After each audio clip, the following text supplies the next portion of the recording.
What's up? What's up? What's up, everybody? How you doing? It's Kevin here, coming at you with another video. Wait a minute. I think I got the wrong show. Hello. Uh, it's Kev. How are you doing? Um, just wanted to say hey, and welcome to the drawing stream. We're gonna be just chill out, catching up, drawing a little bit. Hopefully, entertaining enough that you find something that you can take away to say, hey, maybe Kev showed me something that I can learn from, maybe. I don't know. Otherwise, just hope you're entertained. Are you not entertained? Um, anyway, well, we're going to be starting here. We have Zach Richmond. How are you? Um, let's see. We have Mark Anthony. Jeremiah Jones is in. Oh, man, we got the crew in. Pencil for Life. Hey, Mr. Brad Ashworth. Zachary Lytell. Oh, okay. Hey, Zach. What you doing, buddy? Glad to see you in here, buddy. All right. Dark and Link, also a big hello. Mark Anthony with the hand sanitizer. And Miggs. How are you doing, sir? Keep your eye out the Monday, tomorrow. Tomorrow's Monday. I'll be sending you something, Miggs. Try to get your layout ready and let you know. Get your thoughts on what you think of the drawing. Let's see. I will. Yeah. I definitely will get StreamYard. I'm just waiting for the funds to start to roll in on the book so that I can afford some of these little extras and stuff. It's a very lean month for me right now. So that's the only reason I haven't picked up StreamYard yet. Because it seems like something very simple for me to. I don't know about OBS, whether or not I can. I haven't had any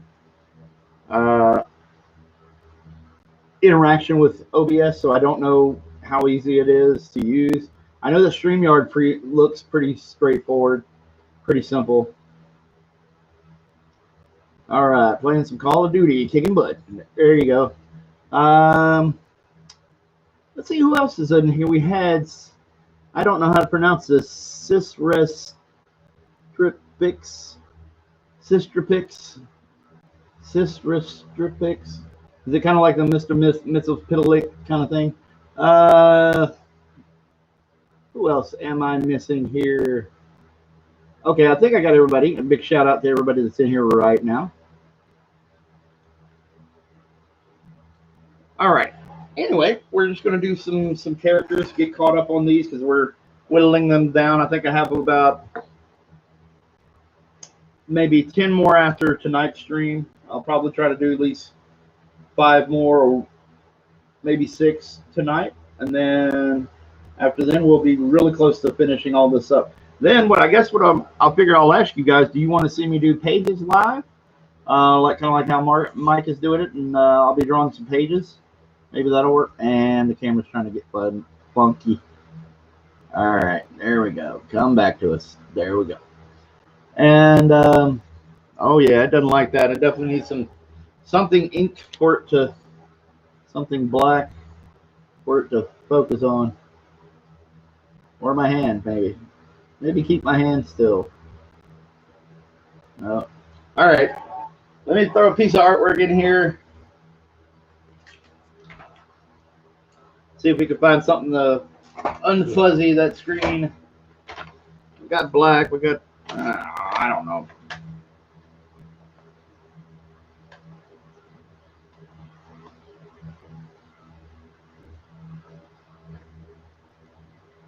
Well, that is if I have something. Okay, hold on. Camera playing tricks with me again.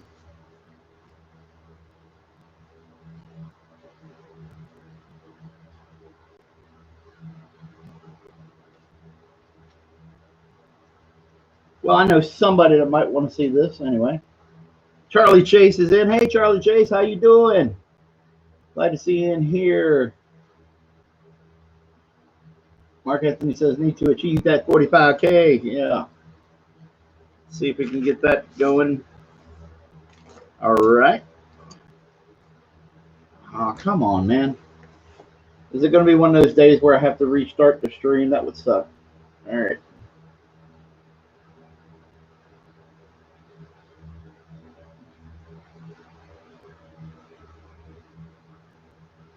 All right. There we go. We have Pofire's Nightwing. So we'll keep that down there, and hopefully that will make that camera happy while we draw.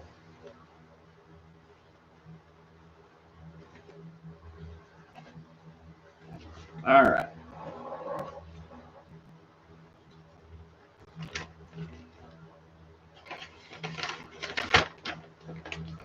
Okay, here we go. If you are just coming in, my name is Kevin Sharp. I am the artist of Dragon Guard. Let's see. If you don't know Dragon Guard, or if you don't know me, I should say, I am a 26 year pro. I've worked for Marvel and DC on various books. My first gig was a Triumph story for DC way back in 1994, and I've done things like a Steel annual, 9 issues of Legion of Superheroes, Justice League: The Rise of Arsenal. I worked on that. Fill-in. Let's see. There's a tons of things I could list off. For Marvel, I've done Generation X, some Thor projects, Black Panther, Extreme X-Men: The Savage Land, a miniseries I did with Chris Claremont. So that's a little feather in the cap there. And Generation X, of course, I think I already mentioned that. 3 issues of Nova, a whole bunch of different stuff from Marvel and DC, even Image. I worked on 5 issues, 6 issues of Vampirella, 6 issues of Army of Darkness for Dynamite. So just a bunch of different things. I have a fantasy book called Dragon Guard, and it's on Indiegogo, and the link is in the description. So check that out. Go there, back us. That would be awesome. We're actually we've achieved 3 of our stretch goals. So we've got 3 stretch goals on the list. If you back the book right now, you're going to get 8 extra pages of story. You're going to get 9 trading cards done by they're drawn and quartered themed. So you're going to get different people like Matt Cosson, Siege, Eric Needletowski, Mr. Brad Ashworth, who was in there. So hey, Magua Centurion, hey buddy. I'm glad to see you guys in the chat, and more the merrier. And let's see what else. We unlocked the cards, and there's Siege, there's Eric Needletowski, there's myself, there's John Del Sneed, who isn't on Drawn and Quarter, but he's a studio mate of mine, and he's a good guy, and I really want to kind of push his artwork out there a little bit. But then we have people like Matt Cosson, Mr. Brad Ashworth. So we've got some great cards there. I'm going to post more soon. The colors are done by Mr. Frank Lonzo. So you get those. And then recently, the newest stretch goal we unlocked was the comic size prints by Matthew Weldon and Mr. Elliot Fernandez. Elliot is doing my main hero, Aetheron, from Dragon Guard, and Matt Weldon is drawing Elita from Dragon Guard. So we've got those characters, and then I'm going to draw a 3rd print for you guys. It was out of the blue, wasn't even listed, but I'm going to draw a 3rd print for you guys of the villain Cryptogore to kind of go along nicely with that little set. So there you go. Humphrey Bear, yep. And glad to see you in here.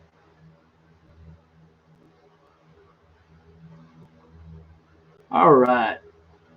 And let's see here. So we got everybody in here. So if you get a chance to check out,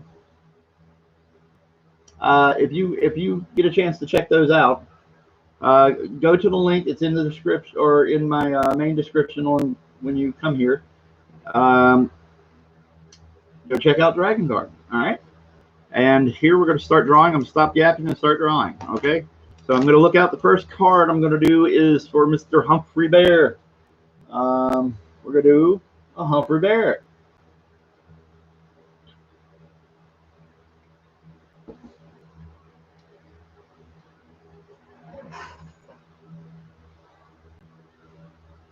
All right. Let's see.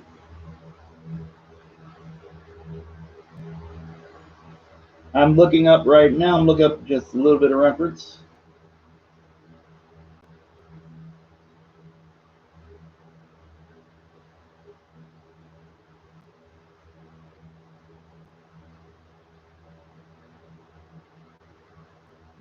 And when I find the reference, we're going to be all good. Sweet. Okay. So we got some reference. And this will be the first one of the evening. So this will kind of get me warmed up, get some basic structure.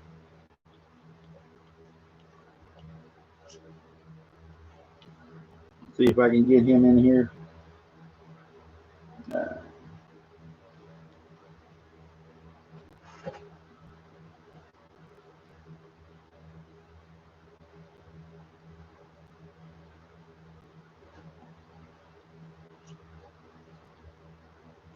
A lot of characters like this. Get to work on your structure some.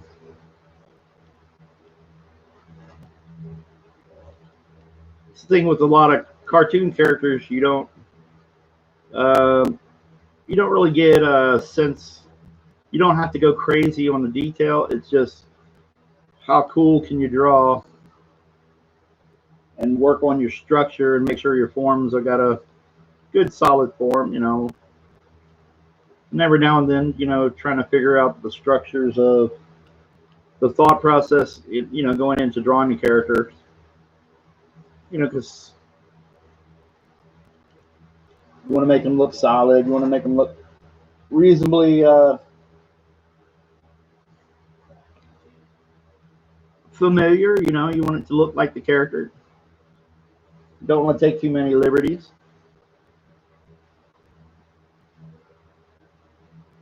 It's the Disney version, not the one from Australia. Okay. Well, I'm not sure how I differentiate that, but I think I understand from some of the reference what he looks like.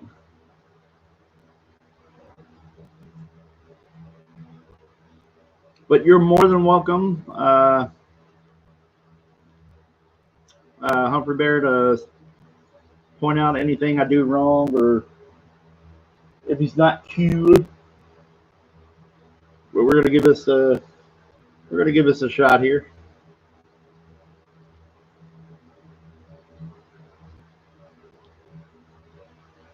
Aussie Bear.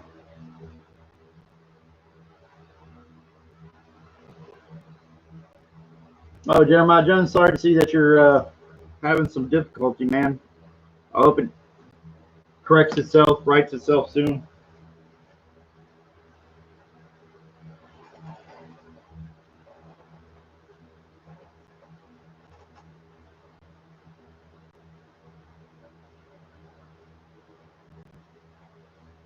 Hey, Humphrey Bear, I guess the major difference between the Australian and the Disney is it the hat and the vest.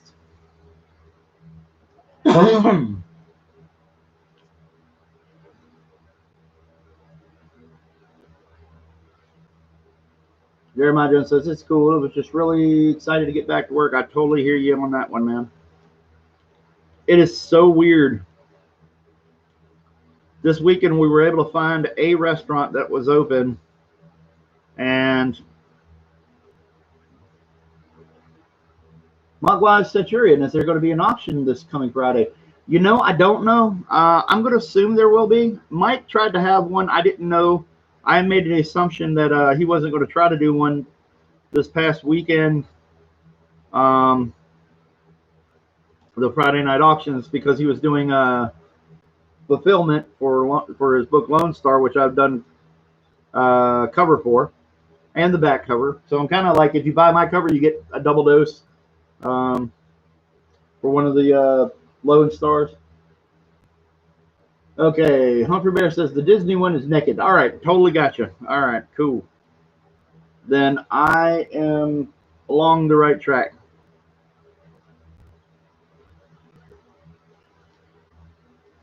Yeah, he was building Disney with. Oh, okay, cool. Yeah, I got your Nightwing sitting out here to kind of show off and also keep my camera focused.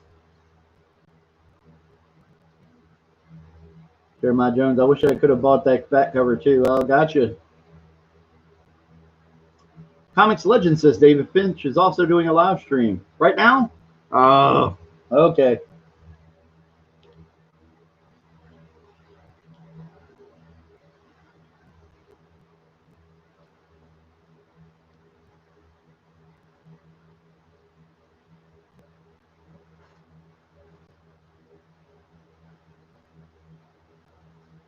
Man, that's so crazy. My search results are just bringing up the Australian one a lot, and I know I've seen the Disney one way more, so it's just bizarre. But that's okay. We got it. I've got the general idea. Humphrey Bear is physique is pretty much mine, so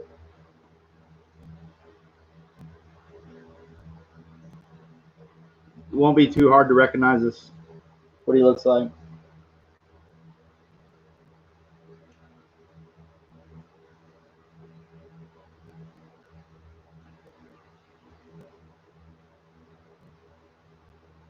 Doing a drawing live stream. Ah, okay.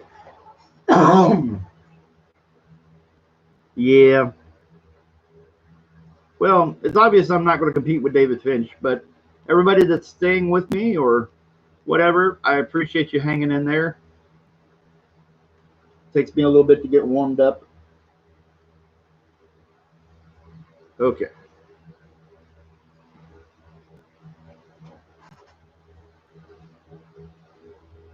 That's a great thing. I think if I just get his face nailed, if I can get that expression on that face, then I'm a good way to having it covered.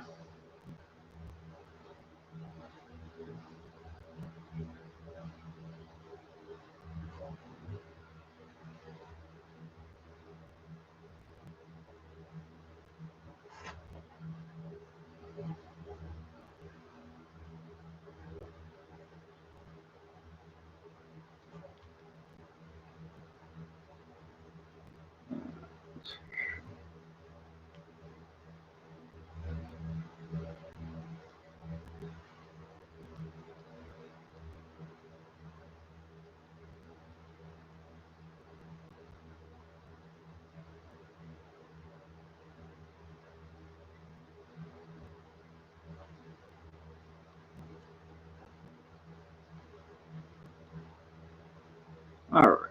So if you just tuned in, I'm doing a few of these free sketches for backers. I'm not doing the promotion tonight, but I may do that very soon. If it helps kind of get some movement there on the campaign.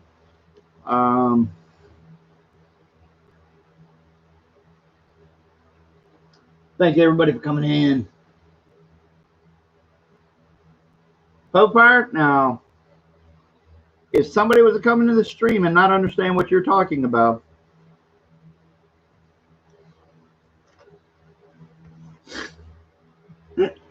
okay, there you go. She's speaking about Dick Grayson, the Nightwing. Voracious Cockles, hey, buddy, how you doing? Glad to see you here. Gotham Knight says, hey, what's up?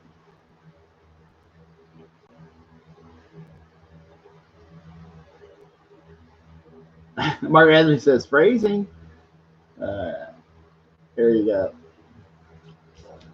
So my first sketch of the evening, get kind of warmed up, is Mr. Humphrey Bear. I did bring her eraser, but I did not bring the eraser I would like to have brought. So it'll be interesting. it'll be a little sketchy. All right. Mr. Humphrey Bear.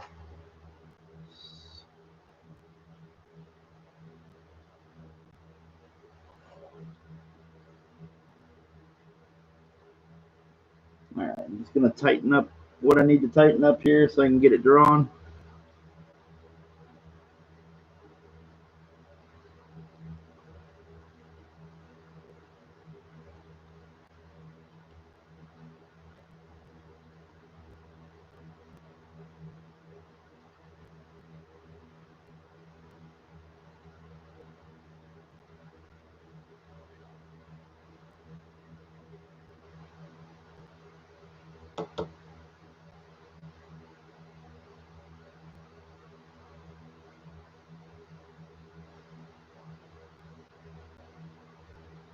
Jeremiah Jones, I should change my last sketch to Batgirl. Yeah. I got you in line there too, man.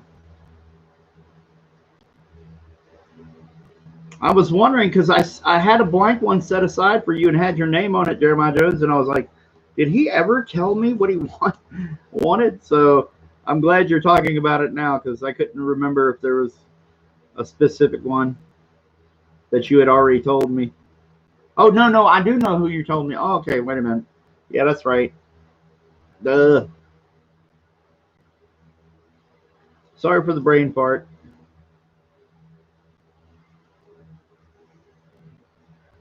All right. Mr. Humphrey Bear. He looks pretty good there. I think I can go start inking.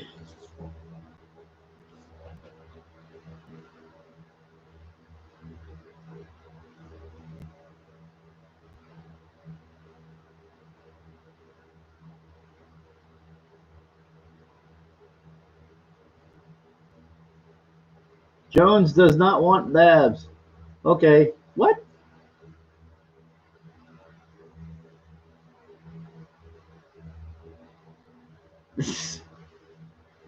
Now, Pokefire, why are you against the Batgirl? The Barbara Gordon.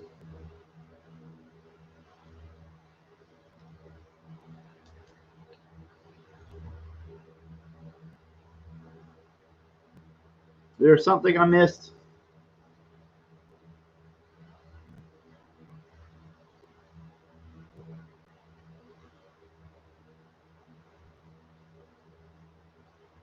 I'm missing part of the conversation because I'm drawing, so bear with me if I'm, no pun intended. God, I gotta stop.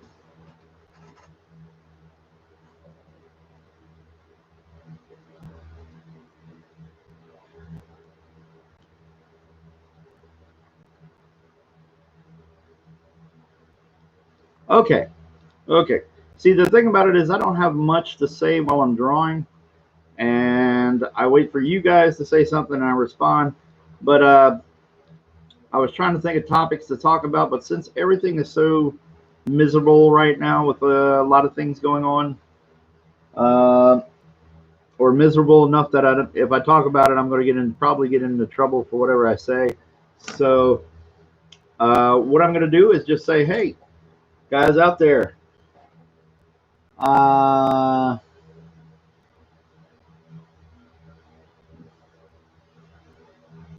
let's see. Guys out there, here's an interesting topic of conversation. What was your very first comic? No judging. What was your first comic that you ever picked up? And then I'll talk about that stuff myself. Although a lot of you probably already know my answer. I think I've probably said this before.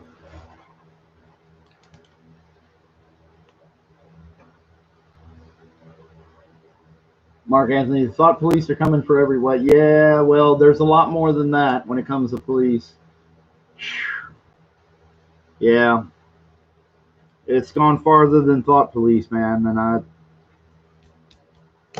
pretty enraged. Well, not enraged. I'm not going through destroying stuff, but I have no fondness for what's going on right now. We'll say that. Let's see. Jeremiah Jones says Lone Star. Okay, that's cool. That's a good entry. That's a good entry to the comic book biz.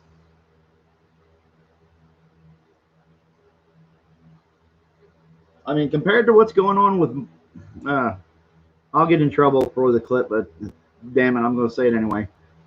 Compared to what's going on with Marvel right now and some of the DC stuff, although Marvel seems to be much more beating you over the head with a lot of this stuff, with all the politics and things. Yeah, Lone Star is a great one. I would recommend that one. Okay. Mark Anthony says, honestly, I think it was one of the Archie TMNTs. Okay, cool. I know people that had came in right around that time, I think.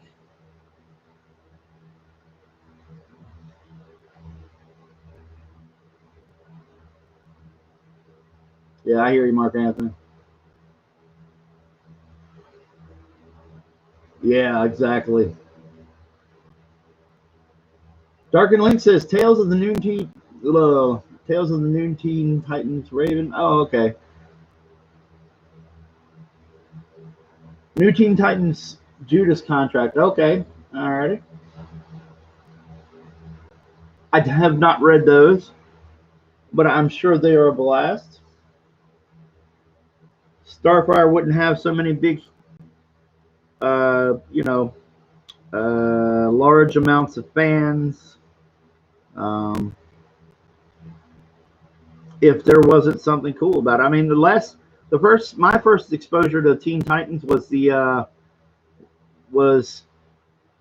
Walt Simonson, the Teen Titans versus X-Men, I think it was, with Darkseid and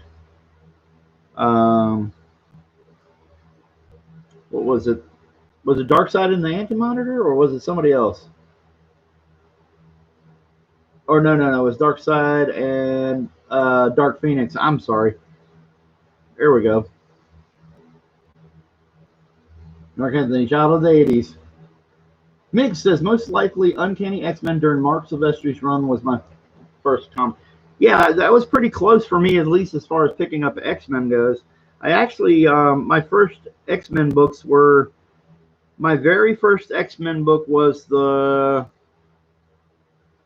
it was the one, I can't remember the issue number, but it was the John Romita Jr. issue. It was towards the end of John Romita Jr.'s run, and they were just leaning into a lot of like Rick Leonardi fill-in issues and stuff.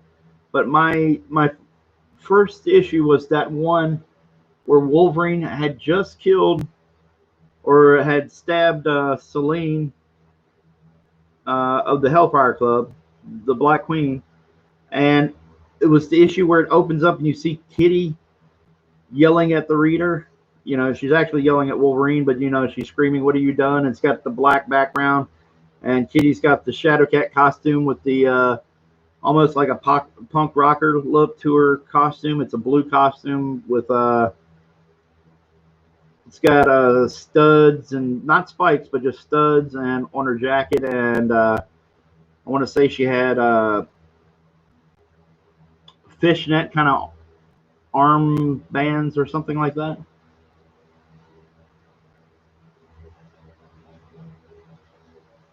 But that was a great issue because it was a big argument between Nightcrawler and Wolverine about Wolverine's killing, about how dangerous Wolverine is and this and that.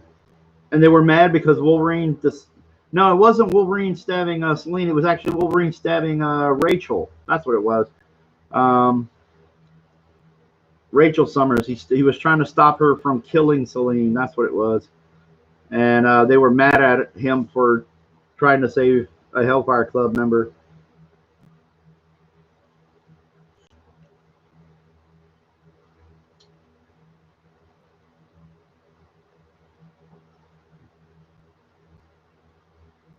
Dark and Link says, "I love that X-Men crossover." Thanks. Yeah, man. That's that was a cool one. That was my first exposure really to the Teen Titans. Um, and at that time, I was a Marvel boy, so forgive me, I didn't pick up. Uh, I didn't really pick it up. I was kind of more in there for the X-Men, but it was still cool. I thought some of the Teen Titans were pretty cool.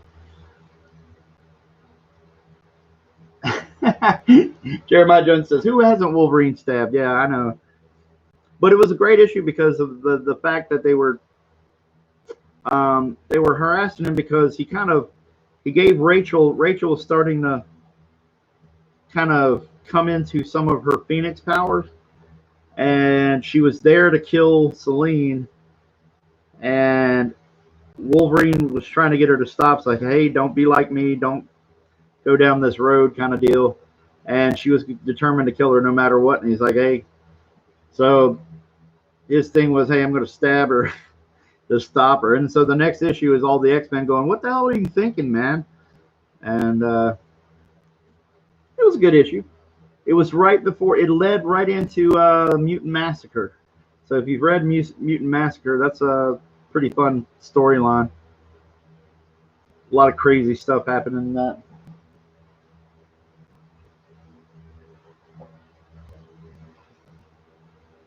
Yeah, my first, if you're out there, my first issues were, let's see, my earliest memories of having a comic book. Now, I can't remember the order exactly. I can't remember the years, but I know at some point my first comic books that I have a memory from being a child was there was an issue of, it was Herb Trimp's run on the Hulk, I think.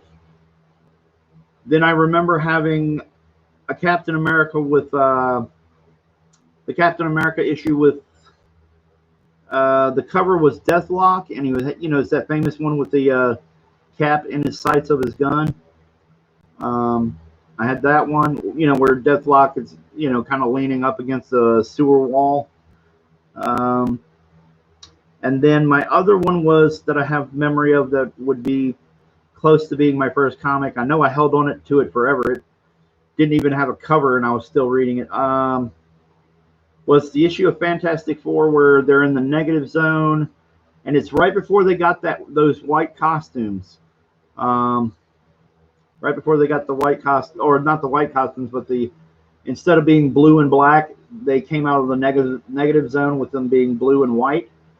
And it was that issue because I remember it. Reed had like this helmet on that kind of looked like Cerebro, and there was a scene in there where Ben was trying to save Reed. Reed was, I guess, trying to do some sciencey kind of thing going on. He had some kind of monitor or something, and he was floating in space, in negative space, I guess. And Ben starts throwing these small rocks or whatever at asteroids that were coming at Reed while he was trying to gauge whatever energy was coming around out of this portal or something like that. So he's trying to protect Reed by throwing, playing kind of like pool with a lot of these asteroids. So that's my first one that I remember, the John Byrne issue.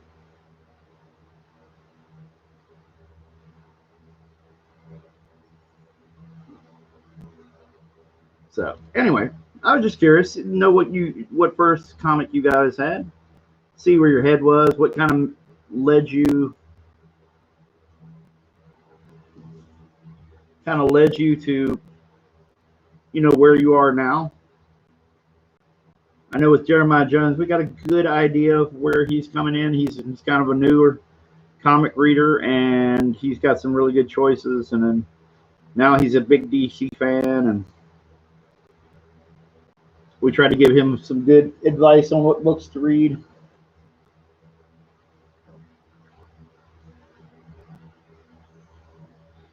I mean, there's some of the DC books that are kind of like, they're kind of obvious, and they don't, it's kind of like, oh man, yeah, I guess you could read that. I mean, it's one of those things where it's kind of tried and true, like Dark Knight Returns. You're not, I mean, it's pretty obvious. Like Watchmen, those things are pretty. Everybody's going to say, "Hey, go watch that," or go read those books. And I tried to steer him towards some of the kind of out of the ordinary, less tried and true picks.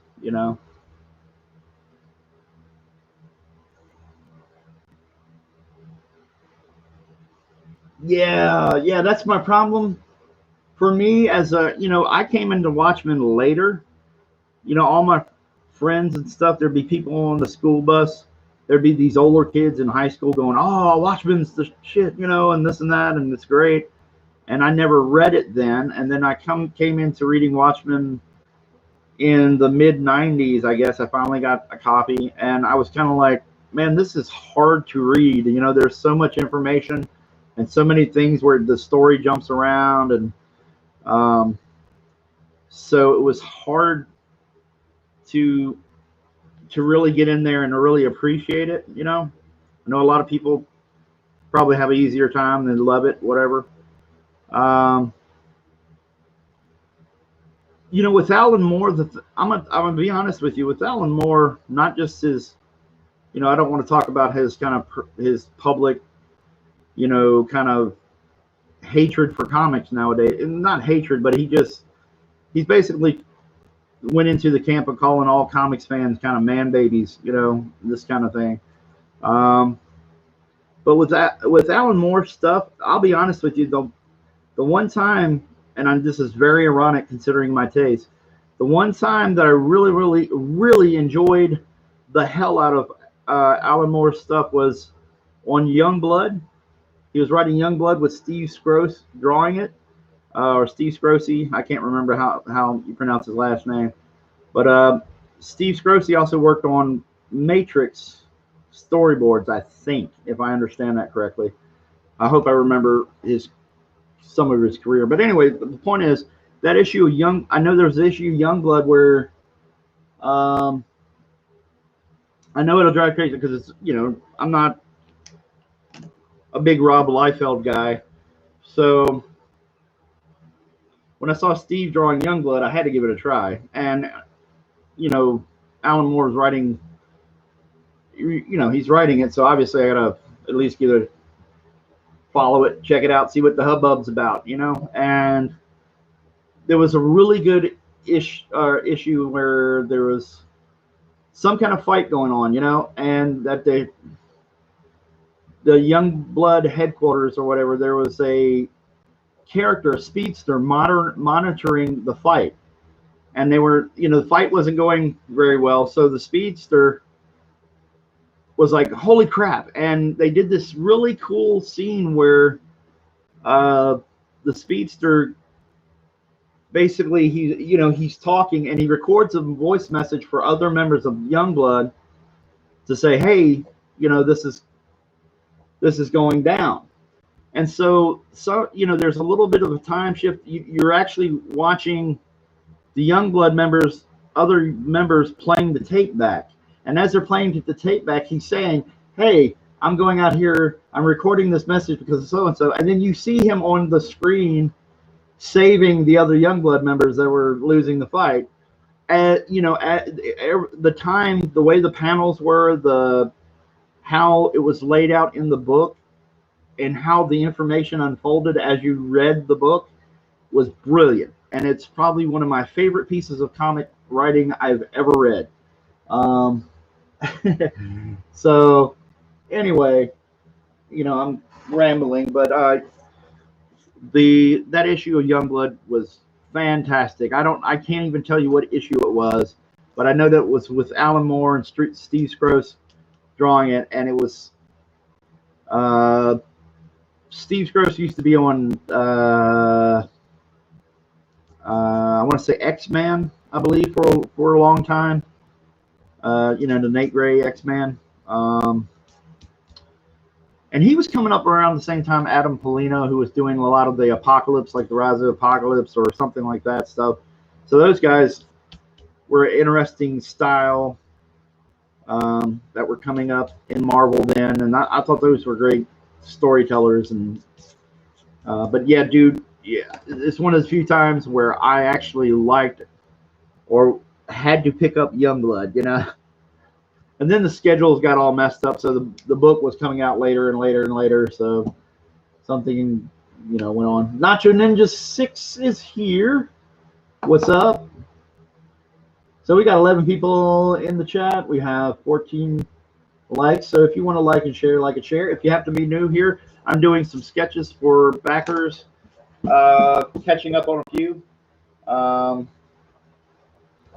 think I'm going to do yet another Red Sonja. Humphrey Bear. We've got Humphrey Bear.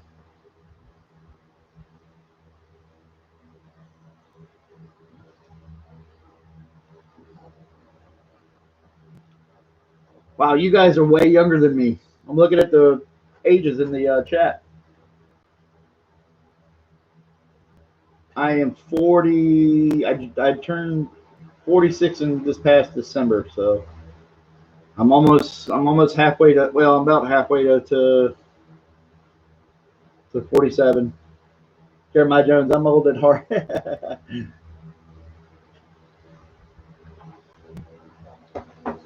Alrighty, another swig of coffee. So we're gonna go in, and the next sketch is Red Sonja.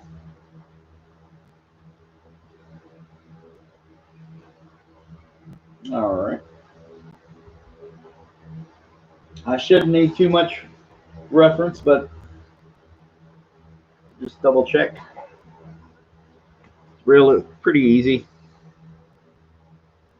Let's see. What's interesting?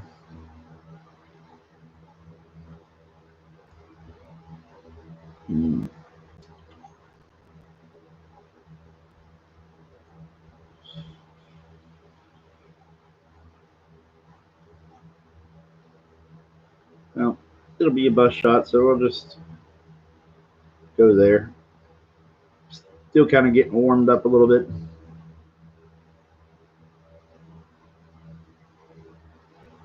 So this is for Ryo.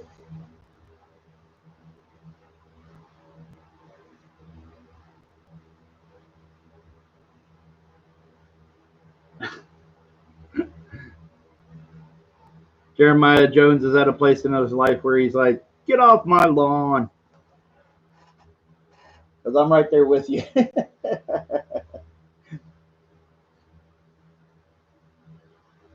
No, we're joking around. Okay.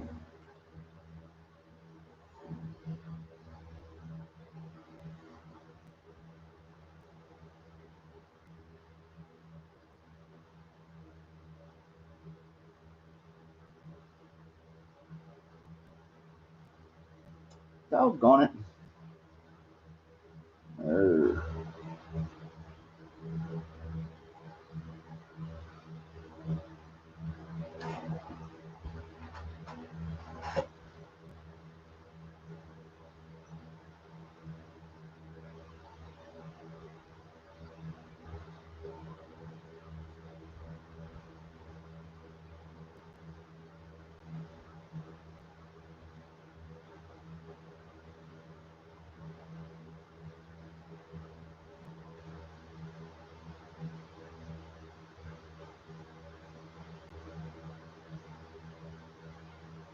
All right, just a second, guys.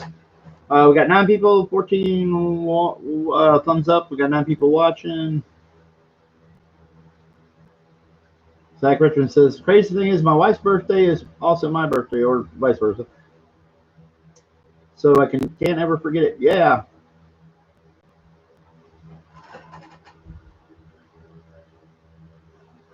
That kind of stuff makes it easier.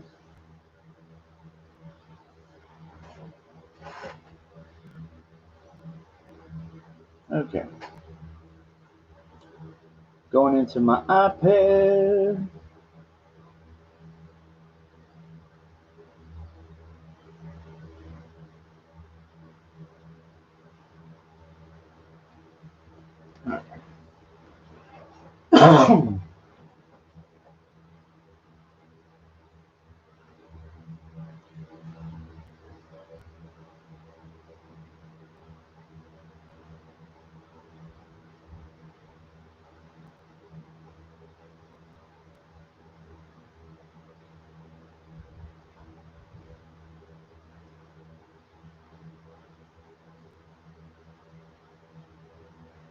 All right. So we're drawing another Red Sonja. Everyone that's tuned in, check out Dragon Guard. We have a link in the description. Like and share, by the way. But check out Dragon Guard. It's a fantasy book I'm doing. Check out the art. I think you're going to dig it. If you like fantasy comics along the lines of 80s kind of fantasy movies or cartoons, like He-Man or Thundercats, Dungeons and Dragons, Thundar the Barbarian, there's another good one. Or 90s, like Gargoyles. Gargoyles was an awesome one. Hey, even Silverhawks. If you like that stuff, please check out Dragon Guard, because I've got a great looking book, I think, for you. I know my colorist, Alonzo Espinoza, does a great job too. So I think you're going to like it.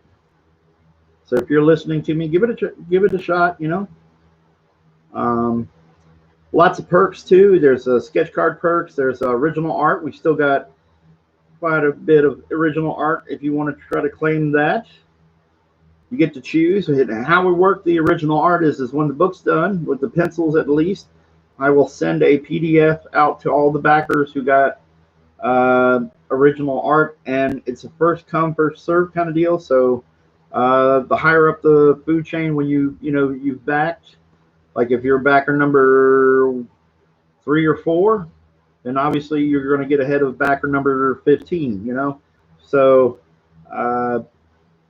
you get the first pick, So and then what I'll do is I'll pass on the next PDF to another backer and let you choose that. So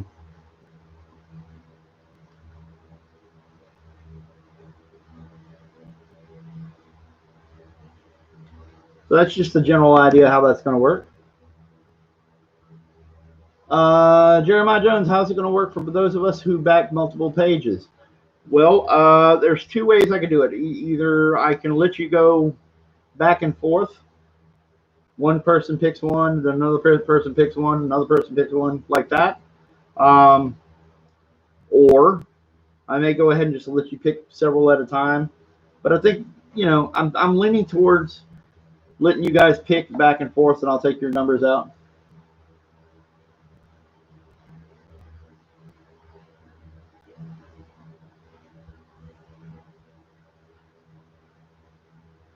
Yeah, Jeremiah Jones says back and forth is probably the best way, yeah. Or it's either it's going to be one of something similar to that. Like, let's say Mr. Jeremiah Jones gets first pick, and then Miggs gets the next pick. What I'll maybe do is, or another way to do it is just have you tell me when you get the PDFs what pages you want. And if any of them lap over each other, I'll say, hey, so-and-so has already got this, or you have to pick another, or you have to have an alternate. But, we can go back and forth. That's fine with me. I'm good.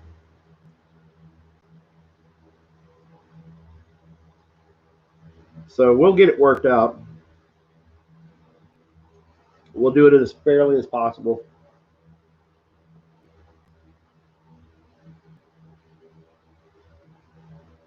And then also there's going to be double page spreads. There's going to be splash pages still that are unclaimed, and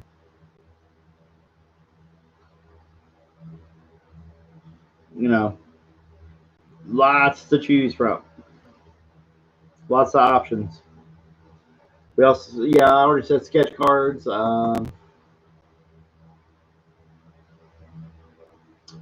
Jeremiah Jones says, never gotten to pick a page before, let alone 3. I'm nervous. Oh, okay. Well, trust me, dude, there's some action stuff. There's a lot of action stuff in the book. The major nuts and bolts of the story and where we set everything up is in the first. Pretty much what we set everything up is in the first 30 pages from the drafts that I can remember and write that I've written. So a lot of it is going to be action. A lot of it's going to be, some money shots or some surprises and things like that. Like there is another female character in the book. So um, see if I can just getting my structure down. Don't worry. Comics Legend. Is there a tier to change the name of the main hero to be more memorable? Yeah, I'm working on it. I mean, Aetheron is the best I have come up with so far, but we're still thinking about changing the name just because I want it to roll off the tongue easier. Um,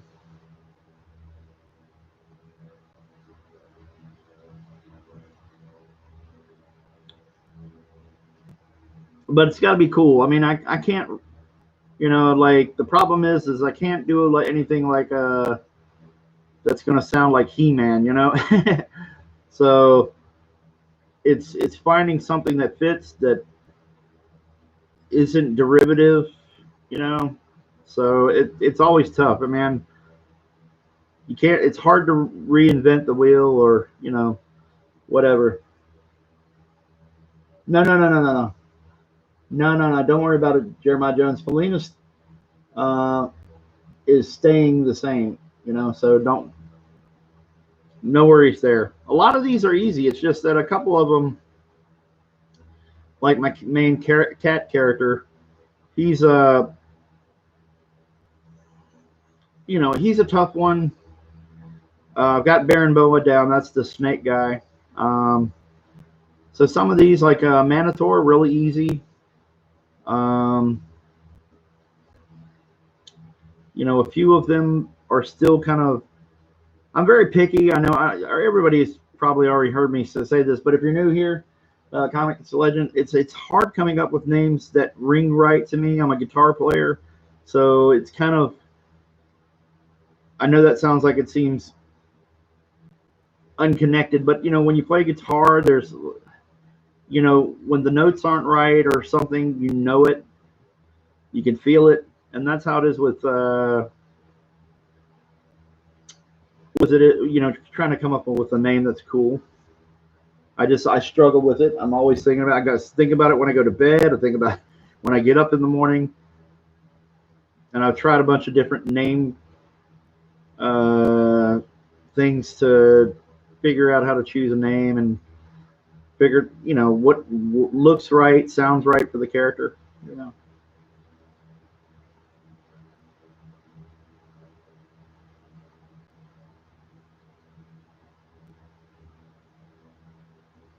And then the other problem you end up running into is that you'll come up with a cool name and somebody's already taken it. So, hey, Nighthawk Warrior.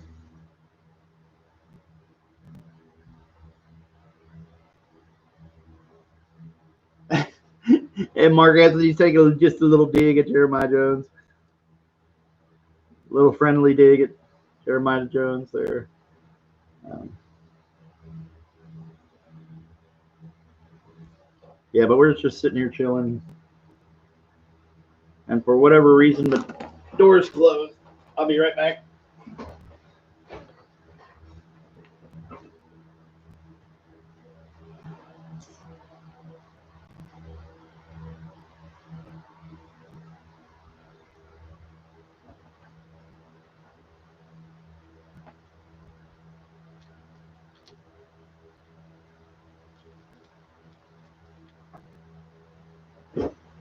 All right. I thought it was getting hot in here. Okay.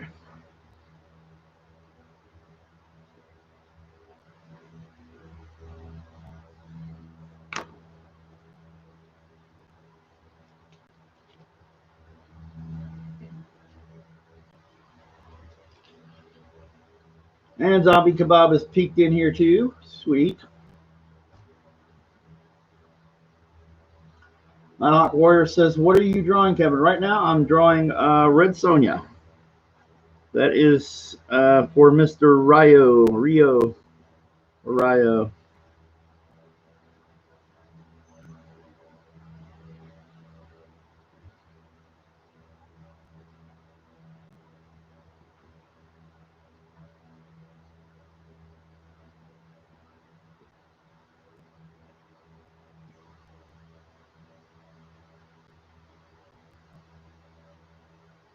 All right. Now I got it roughed out. We'll start kind of cleaning it up and then go to inks.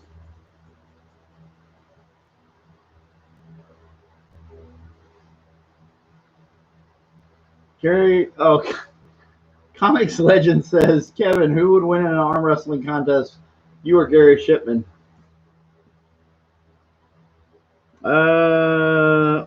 I tend to bear down on my artwork more than Gary, so I'm going to say I'm going to win that one.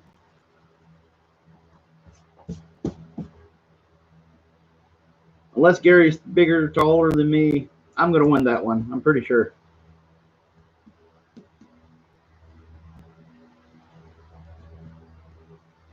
I have the strongest hands. I bear down on the artwork the hardest.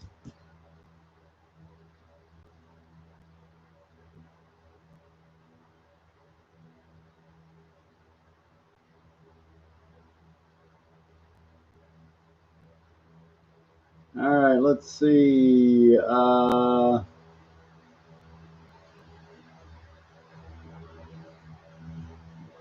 See, Trusty Sidekick came in. Okay, cool.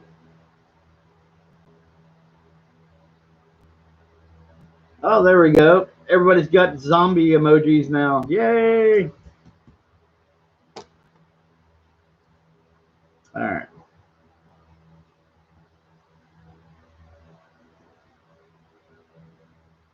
Okay. One correction I'll make to Red Sonja is I'll make her a little bit bustier. Just a little bit.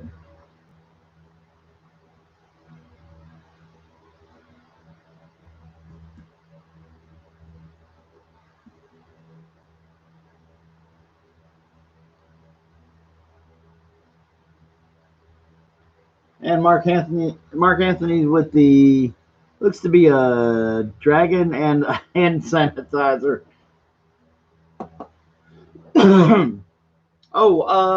Nighthawk Warrior, I apologize, man.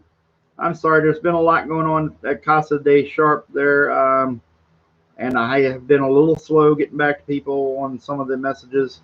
But yes, sir, I did get your address, so thank you for sending it. And we'll get you hooked up here.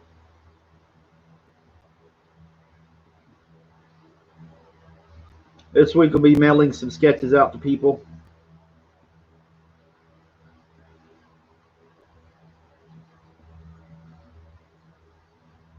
But a good majority of the ones we're going to wait until fulfillment. I know I've gotten messages from some people, but there'll be some people that I know that I can trust and have been great people to me, so it won't be hard to mail them their sketches. But for the most part, the people that we're doing sketches for are going to get during fulfillment as well. You know, the free sketches. I can't wait because I get to start ordering supplies and let's see, get the ball rolling on some of these perks and get them ahead of time because that's a big deal to me. Making sure that I don't have to worry about this stuff later.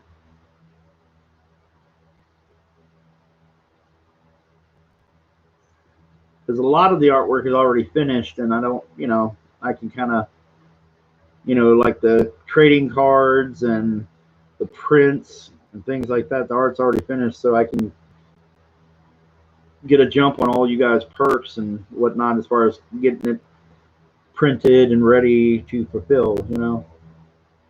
And so that the only thing I have to worry about is drawing pages, and that'll be the load off my head. So, and Mark Anthony has put the links to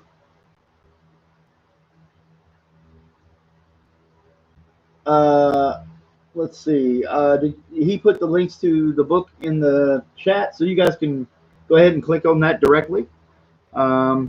If you're here, my name's Kevin Sharp. I'm a former Marvel and DC and Image and everybody else artist. And I only say former because right now things are kind of slowed down. But anyway, I'm also disappointed in some of my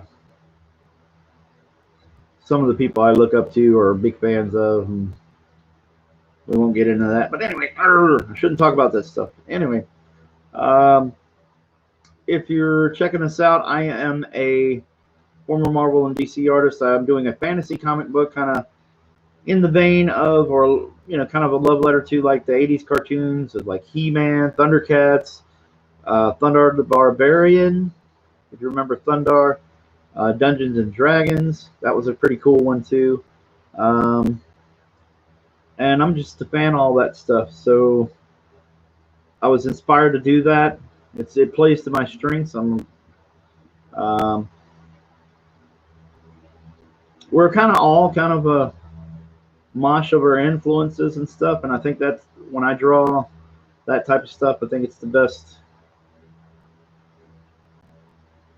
Some of the best artwork because I get to have fun with it, and I don't.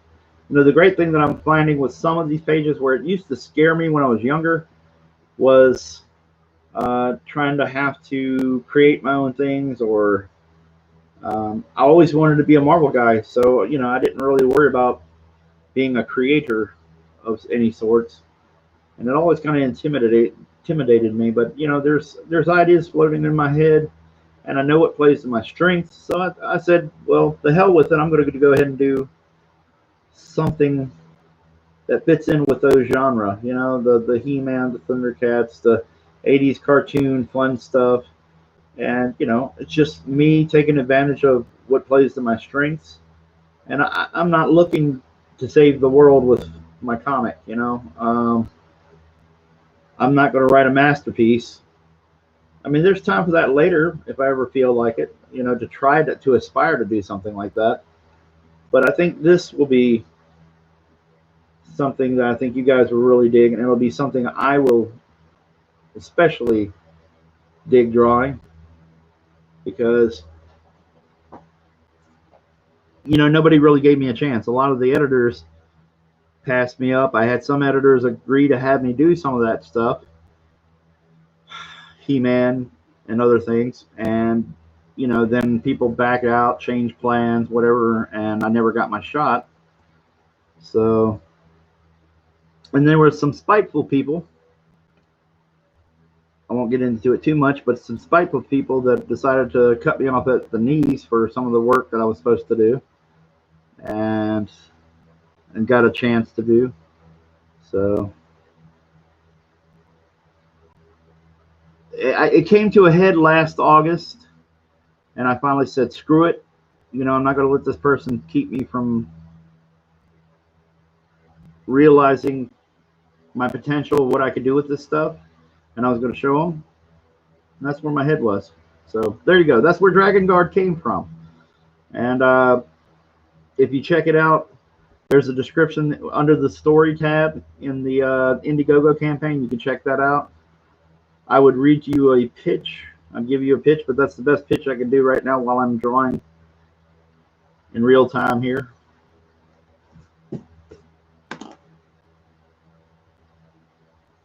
Oh, wow. Holy cow. That total jumped up a little bit. Thank you, Jeremiah Jones, for pointing that out.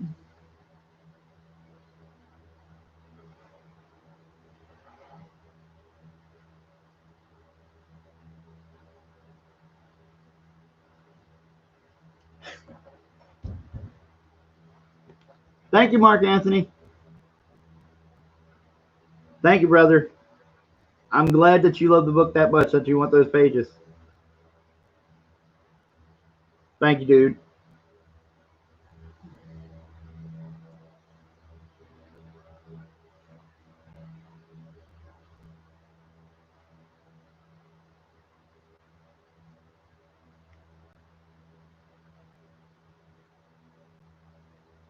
I'm grateful. There's been a few people here that have really enjoyed the pages, the artwork,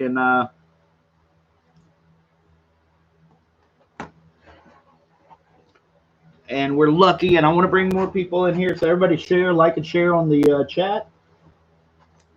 And we're going to get to inking this Red Sonja real quick.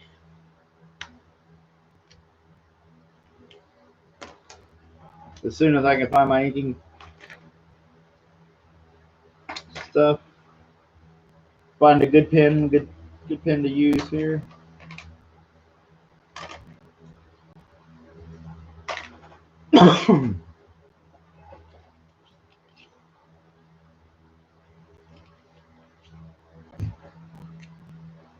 Excuse me, when I get to doing the stream, sometimes my mouth dries out and I have to drink a lot of water.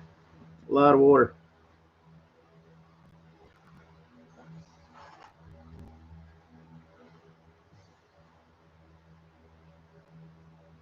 So everybody check out those tiers. We also have an art instruction one if it may please you or interest you. I'll give you the basics. I'll give you in that tier what we're going to do is there'll be 5 or 6 of them, and for that perk, and basically it's just art instruction to help you. You know, if you're having problems with something, it'll be a 2-hour stream, and if you're having problems figuring out something, or your artwork needs just a little lift, you think that maybe you can would like to get better and could use a fresh eye on your artwork, then maybe I can help you get to another level. That's the plan behind that perk. Plus, you get a lot of extras with that. The both copies of the covers, I think, and I think now that'll include Mike Miller's cover. I'm not entirely sure, but I'll go back and make sure I check it. But if it's not in there, then it will be. We just got our colors from Mr. Frank Quanzo. The main colorist on the book is Mr. Alonzo Espinoza, and Frank is doing a lot of the card stuff. He is coloring Mike's cover, because I think stylistically, I think Mike was looking for something a little different, and so that's fine with me.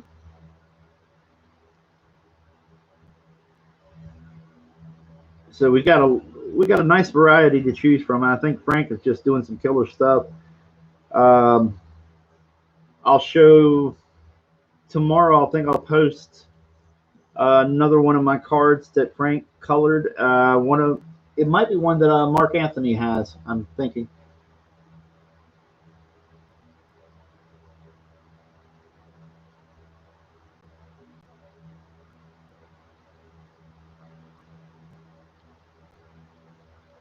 Oh, see you, Nighthawk Warrior.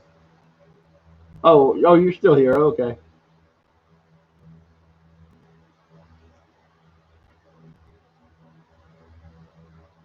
Nighthawk Warrior says, "Hey Kevin, did you see that Mike has your Lone Star cover printed?" Yeah.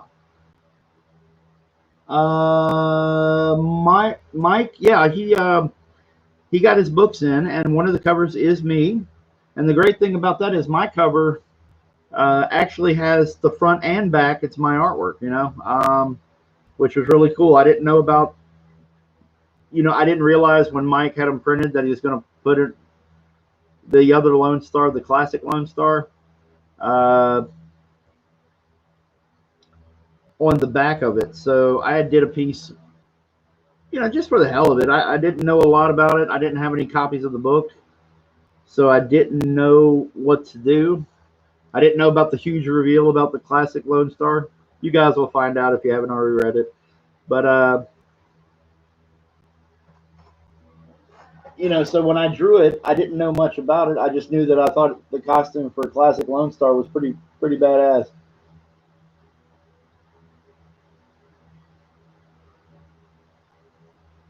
It had a nice design.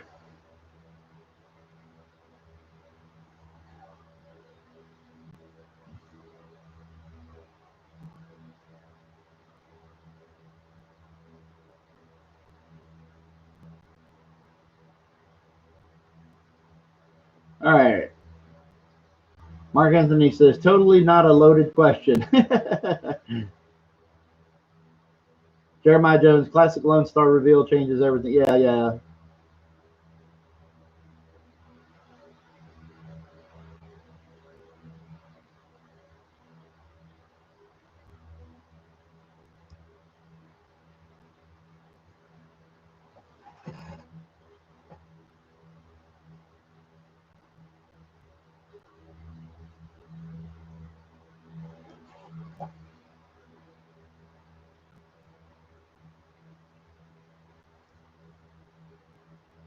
No, no. Michael J. McCurdy. Oh man, I keep catching these streams just as I have to go to bed. I'm sorry, man.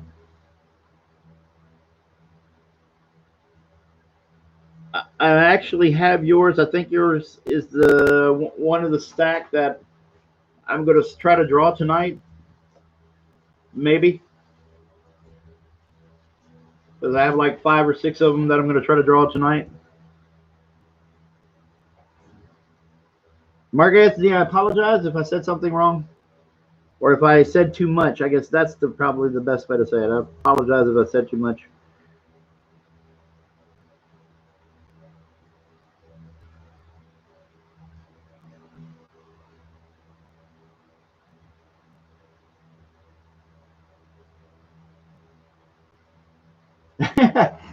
Jeremiah Jones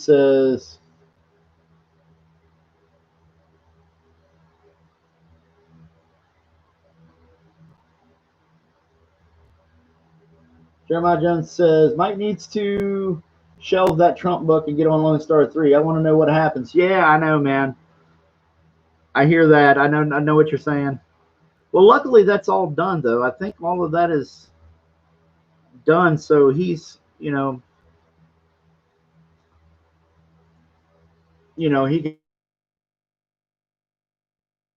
keep going.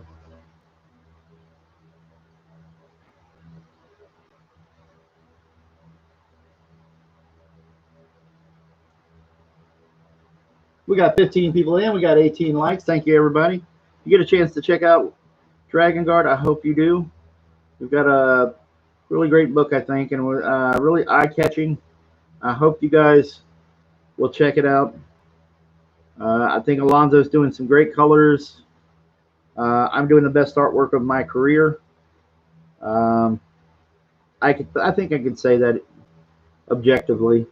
I mean, that's not a pitch. That's the actual truth. On a lot of my DC and Marvel gigs, I didn't get a chance to pick inkers, or I didn't get a chance to pick colorists and things like that. And that's the freedom that doing this book has given me. And I think you see what I'm capable of more so than a lot of my other projects. When I can have somebody that has a similar vision of how I do my pencils. We had a great cover, but shoot, I've been neglecting just because it's been kind of crazy. I've been neglecting to mention we had Adelso Corona who's inking Bloodshot, Brett Booth on Bloodshot, and he's also inking Rob Liefeld on that G.I. Joe project that I cannot ever remember the name of. It's like Dead Something or Another, or the name of the miniseries anyway. I'm sorry, and it's a Snake Eyes miniseries, and he's inking Rob Liefeld on that. And Adelso just killed it on the Hero cover. We had Jimmy Reyes ink the Villains cover. He did that digitally.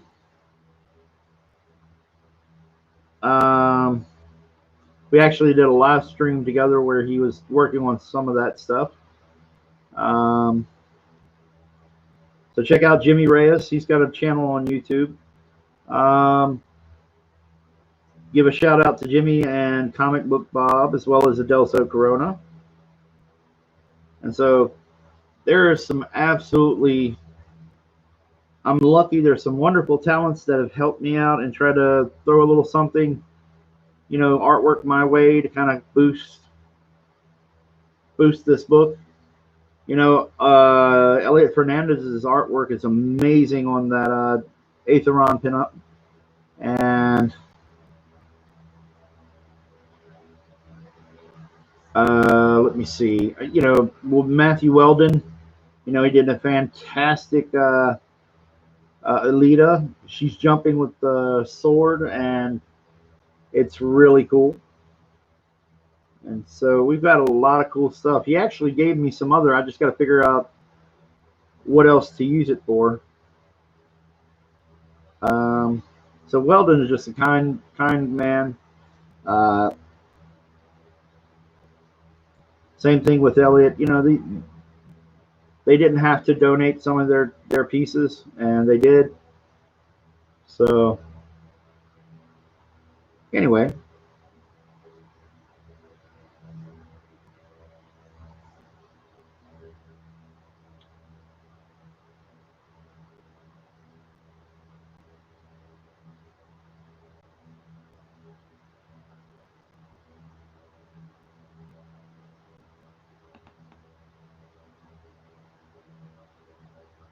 Oh, okay. I'm trying to follow the conversation in the chat as I look my head up here. So if I'm lost, that's because I'm drawing. So anyway, we're looking at 17 people, 18 likes. Everybody like and share, and check out Dragon Guard. We've already unlocked stretch goals, man. Everybody gets extra pages of story. Everybody gets trading cards. And let me see. And then we just unlocked The Prince by Elliot Fernandez and Matthew Weldon and myself. I've added that in there. That wasn't really advertised originally, so I decided, I was like, you know, I want to join in and give you a little extra, so there we go.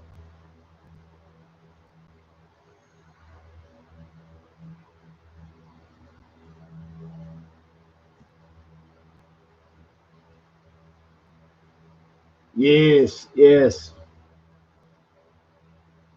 But is that the only double page spread she appears on? That's the question.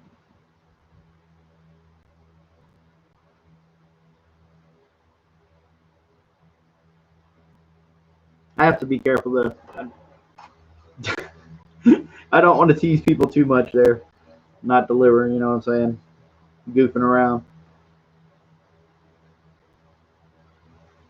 But we do have another female character in the book. It's a story point, or else I would just describe her more, but it's important to the story. It would give away a little bit, kind of spoil the fun. So I have to play that one close to the vest.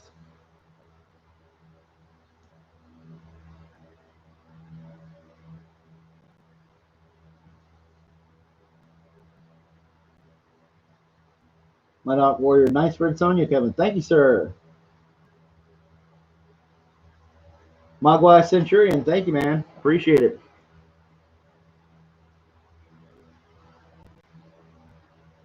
Yeah, a lot of these go fast, but every now and then, you know, I get a little lost and I start spending a long time, like with Pope Fires.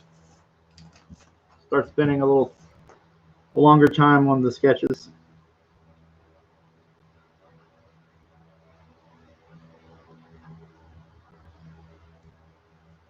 Most of these were free with the Mogwai Centurion. I didn't know if you were around for them, but the free sketches for backers, these are free if you had tuned in to the live stream and had backed the book.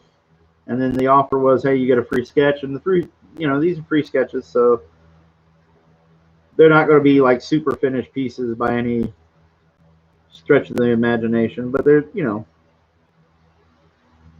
they're free for you guys. I may do another round of them, but I want to get caught up first before I do any more. And honestly, doing the book and finishing up pages is more important to me right now, so I have to really pick and choose what day I want to go ahead and go back to doing another round of them.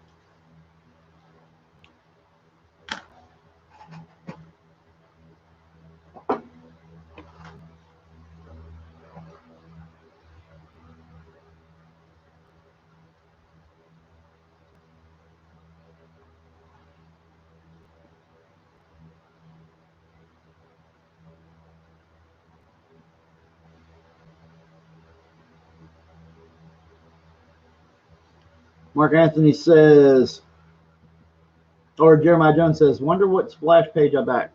Well, if it was the hero, it would be a hero shot of Aetheron. There's 2 of those in the book, 2 splash pages.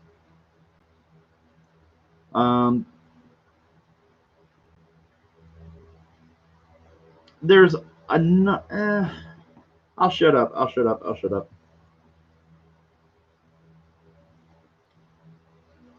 I don't know if you can add more perks to in demand, since the book is in demand, but if I can,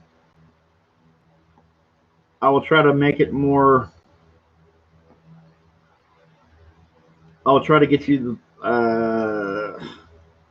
try to post is a better word. Another option as far as the splash page goes.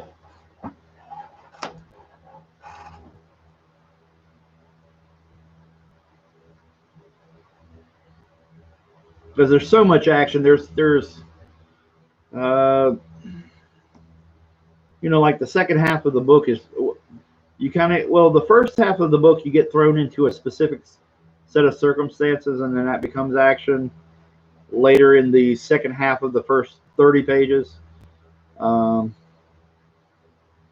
then the next half of the book is just craziness. So let's see.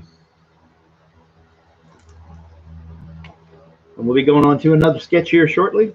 Got some new Bimoji pins, so they should be a little bit more dependable during the stream.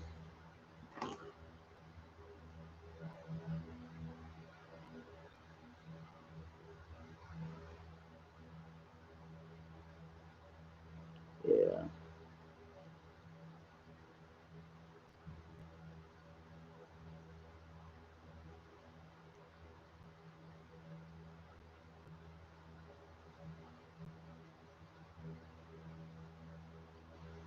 And let's see, we're here. Mark Anthony.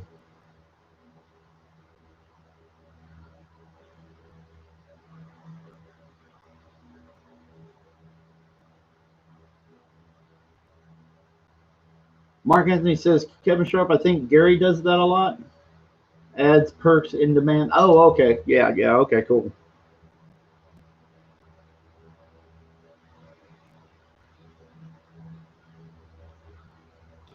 See, the crazy thing about doing all these perks and trying to figure it out, because, my first thought it was, hey, everybody advised me, if you're going to do this on Indiegogo, make sure you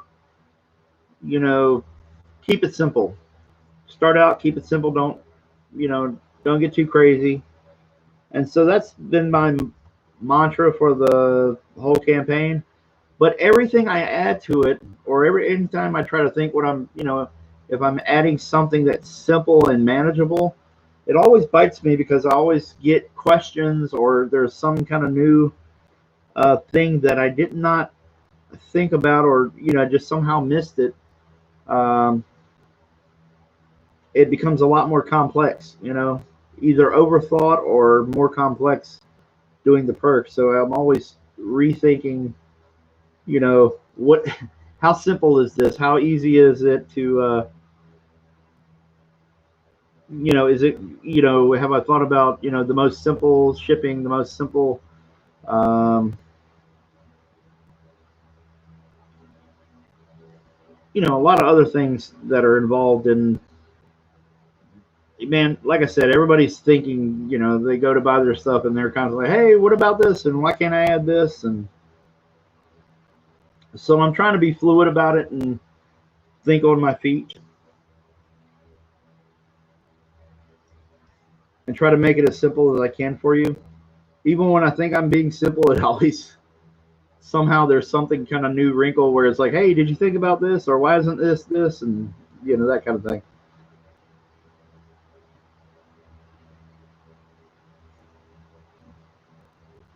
Mark, you're a wrench? Yeah, I made Mark a wrench. Why not? Mark's very, very, very civil, very easygoing. So most of my mods, I'm gonna, if I see that I can trust you and that I know you're gonna be a cool dude, why not? Why not? I've got a few. We got Mark. We got, I think, Jeremiah Jones. Zombie Kebab, I think.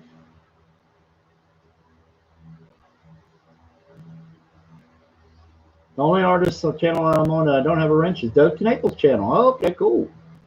And I'm happy with that. Not off Warrior, how's your week been? Right now, awful.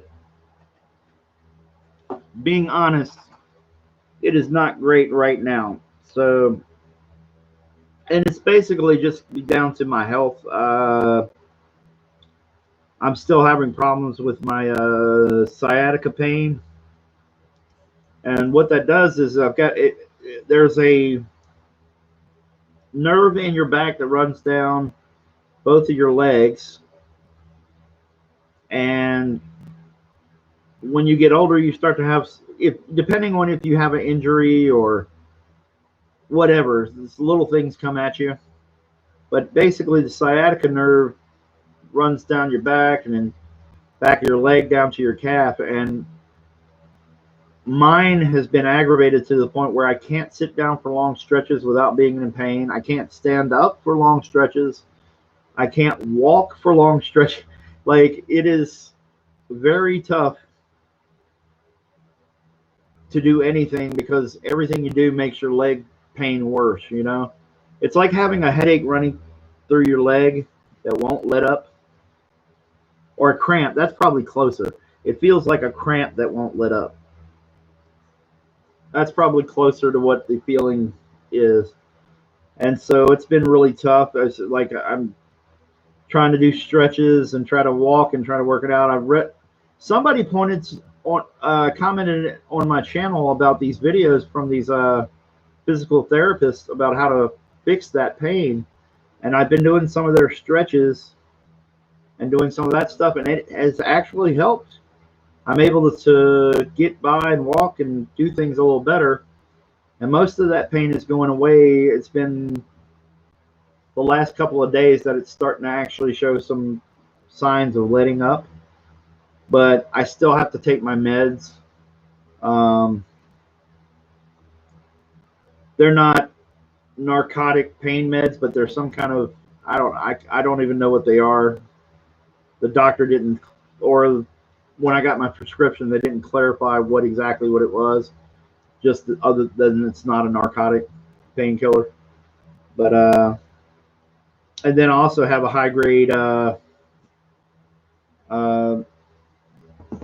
I can't think of what it's called. Aleve, naproxen sodium. There we go. So I've got some of that high dose of that, and that's pretty much it. Anyway, that's me complaining. I'm sorry. I'll stop complaining. The views are going to go down for me complaining about my pain. We got 17 people in, 19 thumbs up. Everybody like and share. Hey, thank you, Nighthawk Warrior.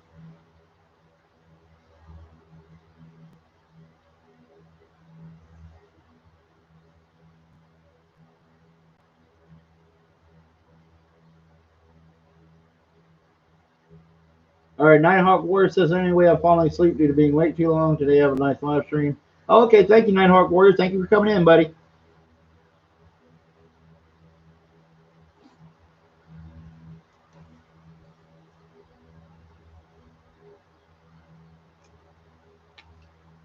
Mark Anthony says, tell us about your repressed childhood memories.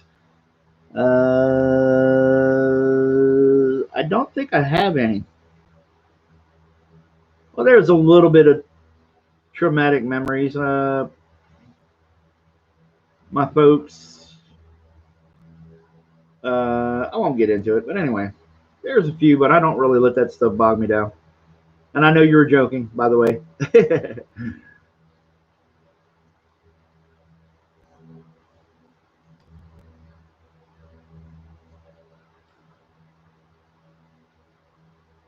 And thank you, Nighthawk Warrior.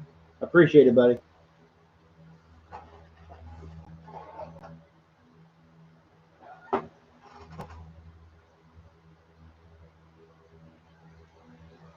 I spent part of the day today while I was trying to get some drawing done. I spent part of the day doing. I was watching WWE Network, watching old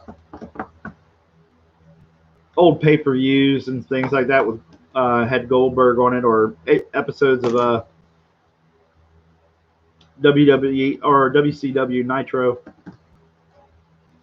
So that was kind of fun because I never actually watched when Goldberg was actually coming up. So all that stuff is just new to me. So I just watch him plow through guys.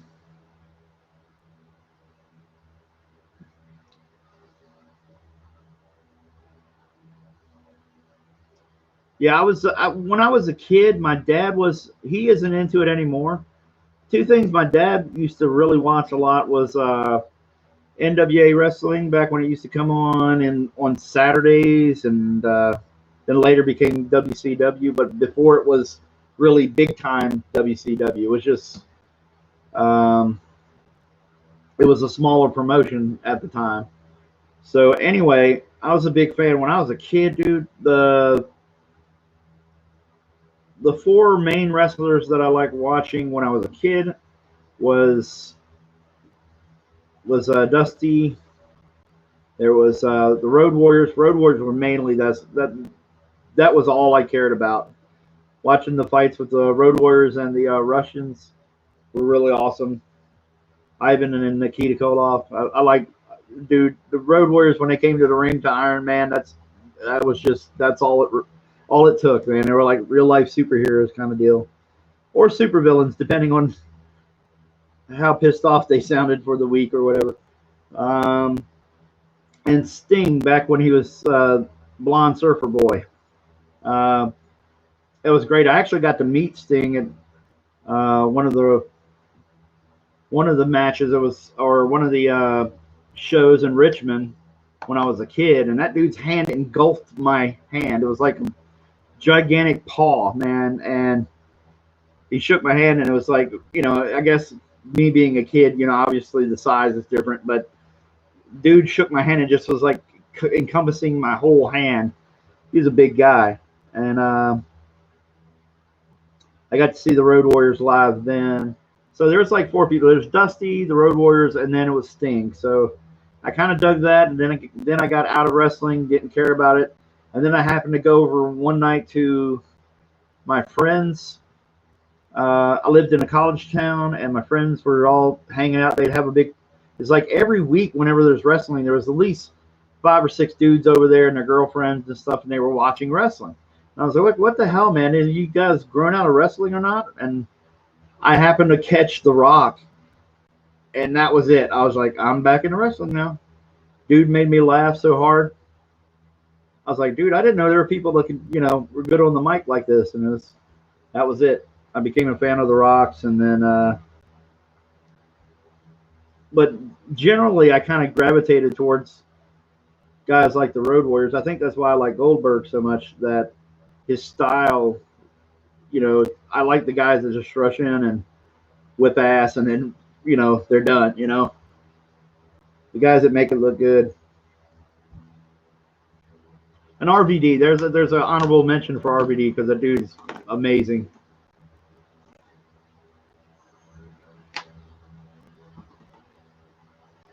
Exactly. Mark Anthony, Rey Mysterio.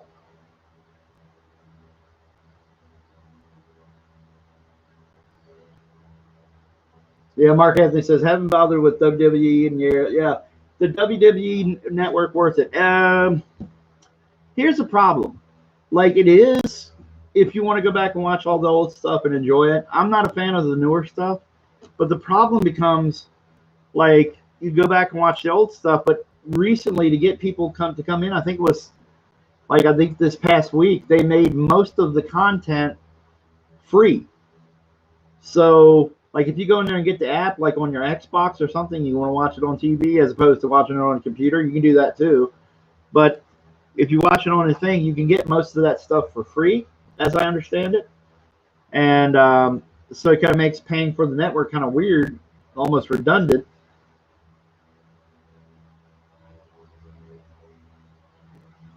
Yeah, Jeremiah Jones, yeah. I was reading your Goldberg comment.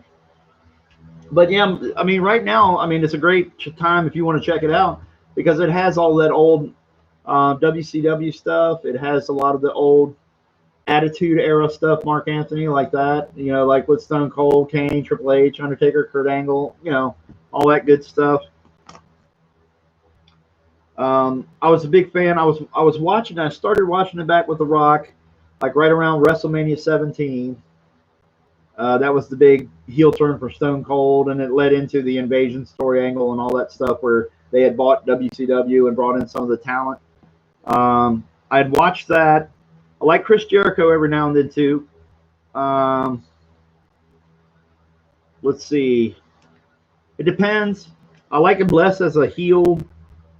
Um, I don't know what it is. I don't know. I generally most fans like him as a heel. I don't like him as much as a heel. I kind of enjoy him more as a face. But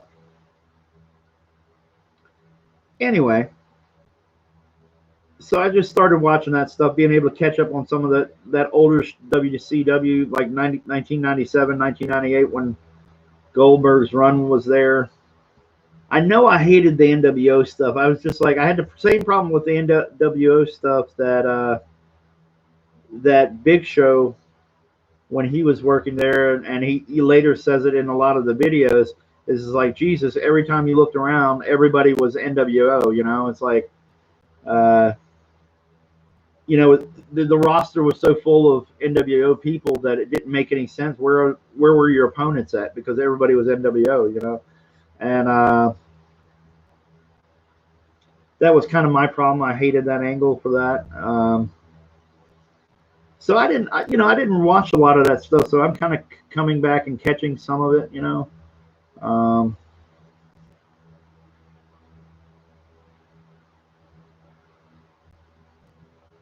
And it's a bummer because there were certain people like John Cena I liked. Some people like John Cena that, yeah, the man needs to retire already. I know. You know, there's some people like John Cena I liked, and then he just started to burn out from, or I started to burn out from the PG era stuff where they wouldn't let anybody be edgy or anything. So it killed a lot of the fun for me for certain people, especially Cena. Well, there we go. There's our Red Sonja.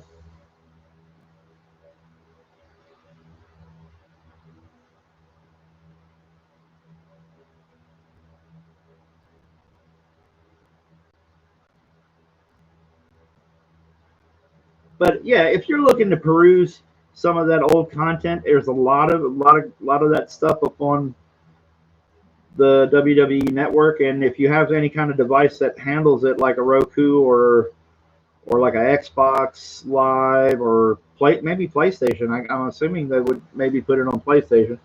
Um, you could stream that stuff on your TV if you have a good connection.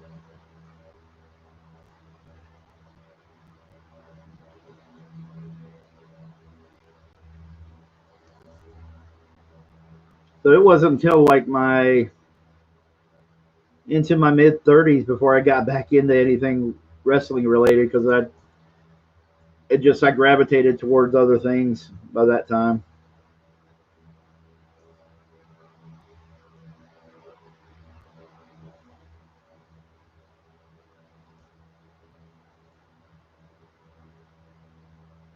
All right, Red Sonja, boom. Yeah, see, that's the thing, Jeremiah Jones. I'll never let him do it. Like the closest you got was last year's WrestleMania, not this one with all the crowd, no crowd stuff. But I think it was last year, and he showed up as you know, rapper John Cena or Thug John Cena. Um, and he could be a little bit edgy. Just for that one night, but they won't do it because he sells so much kids merchandise that it doesn't do them any good to bring him back doing any edgier stuff. And they want their shareholders happy and stuff, and it's just not working. Keeping it this kind of kids PG content doesn't work, but you can't tell them that. So Anyway, I mean, I don't want to complain. I'm just talking about, how the business minds think. Sells a lot of T-shirts. Jeremiah Jones says, kids these days are dumb.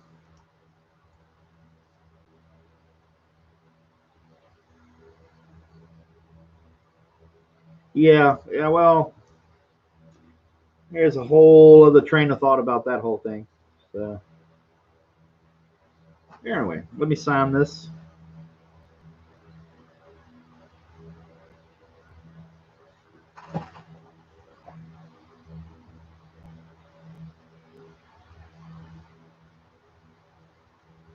Yeah, Mark Anthony. Yeah, yeah. I mean, that kind of. Well, the problem they got into was, okay, over in NWA, the smaller territories, the southern territories and stuff, they were doing content that was very adult themed. A lot of promos and things like that. A lot of dudes talking about a lot of things that you wouldn't see on WWF programming. And then when Hulk Hogan hit, that was it. I mean, they were selling kids merchandise. Hulk Hogan's whole shtick was aimed at kids, say your prayers, eat your vitamins, that kind of thing. Um, Everything they did was geared more towards kids. You had people like Brutus the Barber, you had, Coco Beware, all these different kind of cartoonier elements. And then meanwhile in the South, you had the more realistic feuds, and had the Road Warriors coming in and trying to take somebody's eye out with one of the spikes from their shoulder pads. Had that kind of stuff happening, people bleeding and getting beat. So you had such a totally different content going on in another territory, but they were just killing it with Hulk Hogan. He was selling everything.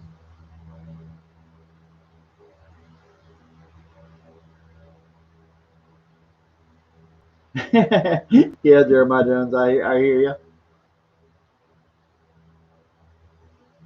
Yeah, comics legend JYD. Yeah, and that was the funny thing. JYD was actually jumping from different territories. Like you'd see him on WWF programming, but there would be times where same thing with Roddy Piper. They were in, Roddy Piper would come up from the NWA, and Roddy used to be jacked, man. He was a big guy. He wasn't a small man by any kind of. He wasn't average. He didn't have an average build, and he was a very dirty heel, And JYD, his style was a lot. I would say a whole lot different, but it was more. He got into some kind of, his fighting and the wrestling was aimed to look more dirtier, more realistic in the Southern territories. And when JYD comes up to WWF, it's completely just, hey, dancing, constant dancing and goofing around and things like that. That may not, he did a little bit of that in NWA, but from my memory, but he didn't do a lot of it. He carried the chain, dog chain, and would use it in the matches and stuff. And it was less of that when you came up. So everything went through the kind of cartoon factory of Vince McMahon when it got there. That was the other thing. So there we go. We have Red Sonja. All right. And now we're going in. Let's see. Take a look around here.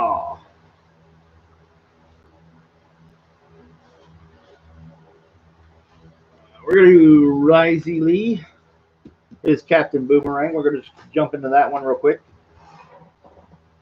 If you're just coming in, we have 19 likes. We have 18 people watching. We're doing a chill drawing stream, but I have the link to my comic, Dragon Guard, which is a fantasy comic. It's in the vein of a lot of your 80s cartoons. Go to the link in the description, or it can be in the chat. Mr. Mark Anthony posted it. All you have to do is click that link, go to check out Dragon Guard. If you like it and back it, we'd really appreciate your support. Maybe you'll see some tiers there or perks that you like. We have original art. original art perks. We have sketch cards, things like that. Something you're definitely going to get stuff. You're going to right now tonight. You're going to. I'm doing a little catch up with my. I had a promotion called Free Sketches for Backers, and basically what that meant was that if you tuned into the stream on different occasions, I would be giving away free sketches for backing Dragon Guard during that stream. So now I'm just getting caught up. So anyway, here we go. We're gonna do Captain Boomerang. I don't know if Rizzy Lee is here, so I'm gonna take my best guess on what would be the coolest Captain Boomerang.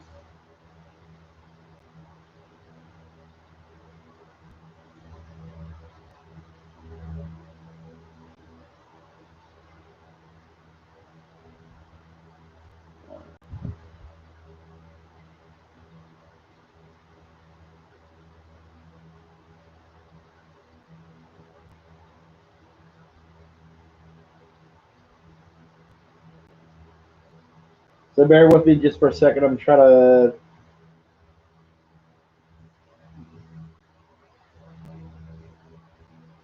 get a really cool Captain Boomerang going, if it's possible.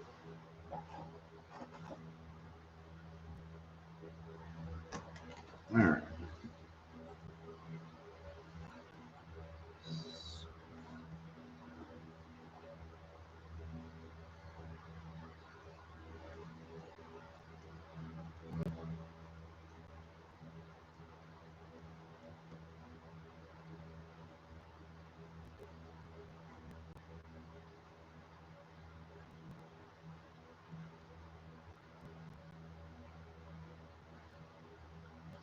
And Mark Anthony has posted links in there for you.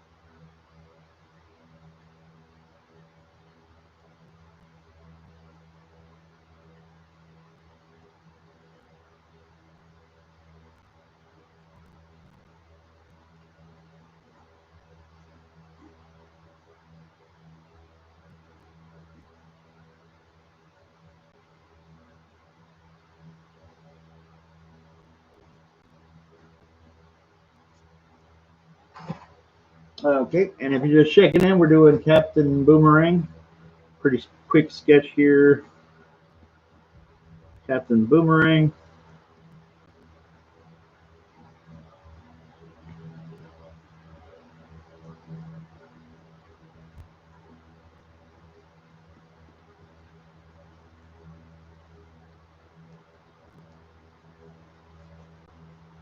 And then we'll move on to a sketch for Mr. Mark Anthony.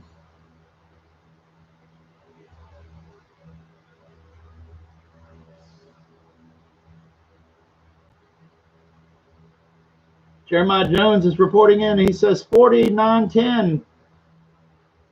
All right, cool. We're jumping up. Thank you, guys. Everybody in there, check it out. If you're new to the channel, like and share, like and share. Thank you, guys. You know who you are. I'll try to be careful about saying too much about people's contributions. But thank you, guys.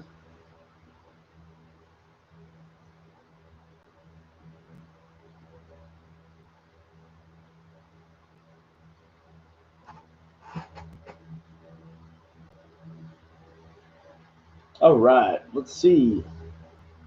I'll take a look at that myself because it makes me happy to see it. Let's reload. And boom! There we go. We're on the cusp of 41.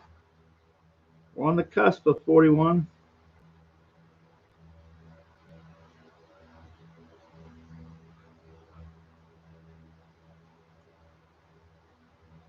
Now if I can get that funky hat that he wears. Oh, it's kind of like a, well, so that's the thing. In some pictures it's a beret, and some pictures it's a stocking cap with a boomerang on it. So I'm just gonna have to use my best. Get, well, not a beret, but it's some kind of like I don't know. I can't remember what the hat's called, but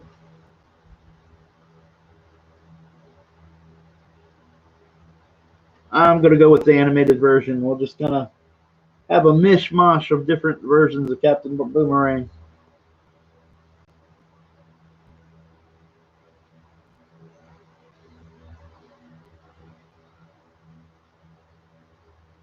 Oh, thank you, Mark Anthony. I appreciate it, buddy.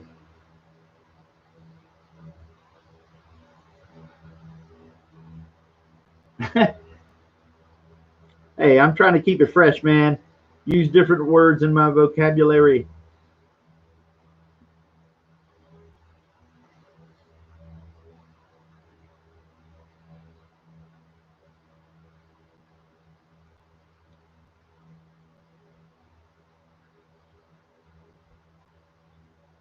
All right, so we got.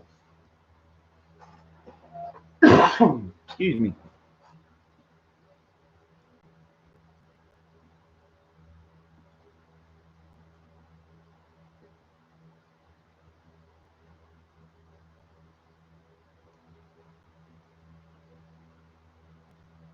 Okay, here's another question to kind of keep the chat a little lively. What's your favorite style of music out there? What's your favorite band? Or anybody that's out there nowadays that you really like, or anything like that? Just curious. I listen to a lot of different stuff, but a lot of times if I'm listening to anything while I'm drawing it, you kind of has to be heavy metal because it kind of pushes me to get more energized and finish things faster. Usually, kind of zone out with it, and if the tempo is fast, I draw faster. It's really weird. But then again, a lot of it sometimes, if there's too much, I get kind of burn out faster too. Um, it just depends. Let's see, Captain Boomerang.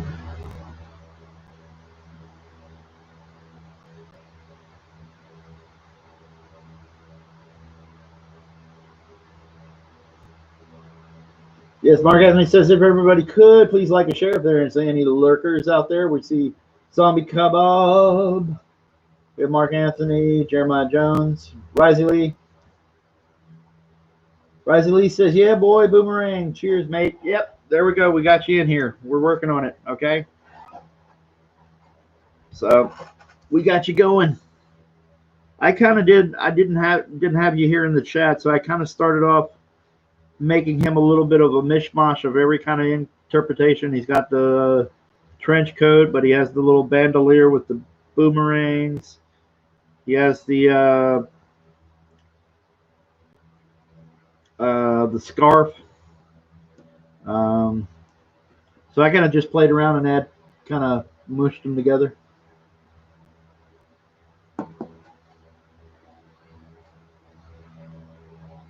Zach Richmond says, I've been partial to Christmas carols even in the summer. Okay, cool. I know there's people out there like that. Jeremiah Jones says, currently listening to The Dead South. I'm not very familiar. But that's cool. Cool, man. Risey Lee says, I love most of his designs. Okay, so I should be on the good track. Mark Anthony says, I'm a fan of R&B, 80s to 90s rock, and classical. Cool, cool.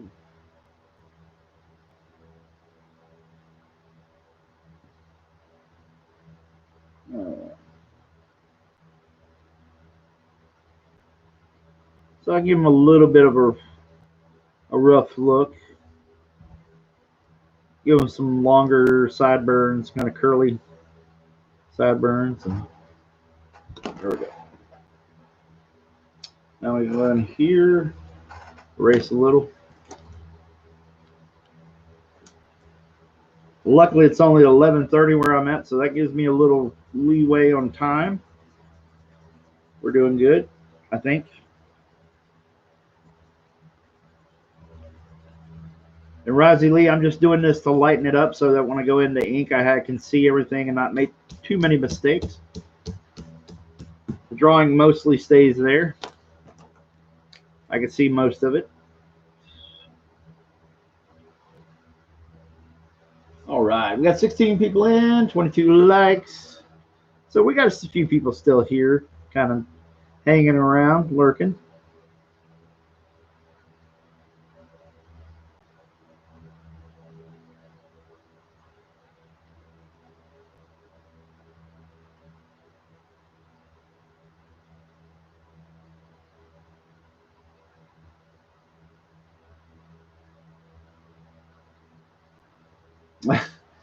Zombie Kebab says, I have nightmares at Christmas time. The Christmas music is my trigger. Oh, I got you. Yeah, she's not terribly fond of the Christmas carols. I'm kind of it depends on the songs, but I'm kind of a sucker for some of that Christmas time music. It doesn't make me depressed. It kind of makes me happy. All right. Get in here and start drawing some coolness, new hotness.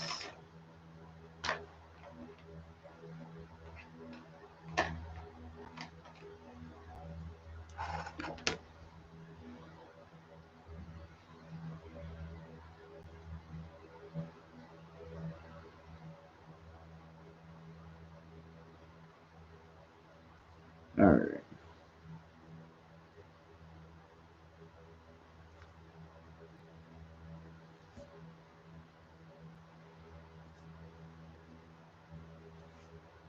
See if we can get this in here. You guys can see it well, I think. I hope.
Oh no, Jeremiah Jones. Jeremiah Jones is going against the green. Says Nightmare Before Christmas is crap.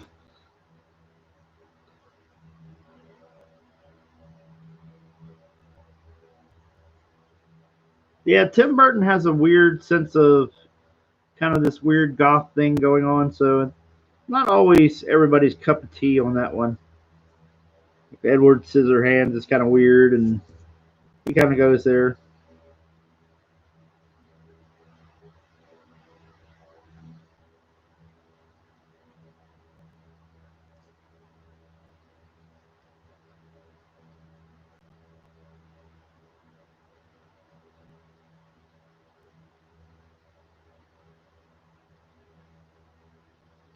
Kind of give Captain Boomerang a little character, give him a little cleft chin there, and maybe make his chin slightly longer than it needs to be. Make him a little different.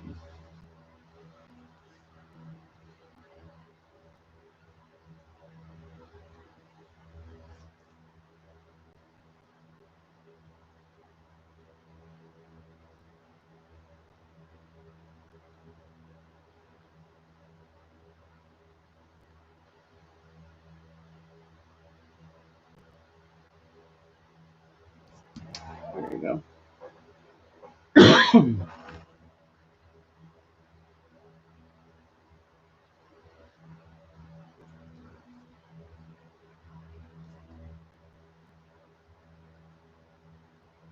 And everybody, if you're coming in and you're new to the chat, we're doing. I'm just doing some chilling out and sketching, and then we're gonna sit here and sketch a few sketches, push a little bit of the Dragon Guard, see if you guys will check that out.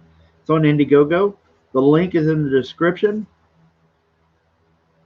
Um, if you dig the book, please check it out. And if you really, really like what you see, then back it, find something, get a copy. We have signed books, we have sketch cards, we have original art, we have metal prints, we have stretch goals that are unlocked, so you get a free 9-card set. Let's see, what else did we unlock? We unlocked prints that you get with your book for free. I mean, come on, man. I can't do much better than free. I don't think I can do any better than free. So go check it out. You're automatically, those stretch goals are unlocked, so you get free stuff along with your order.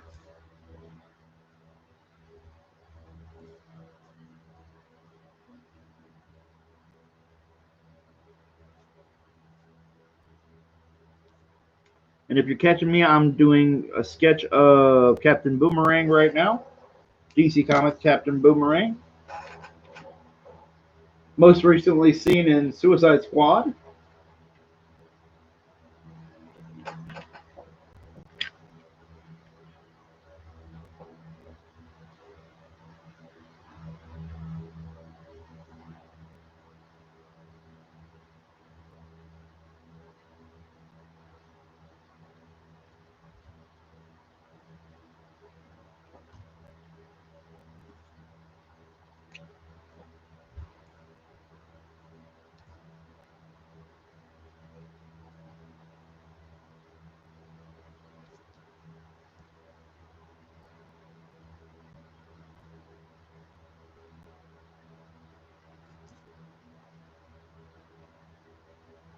So we're doing this Captain Boomerang from Mr. Risey Lee.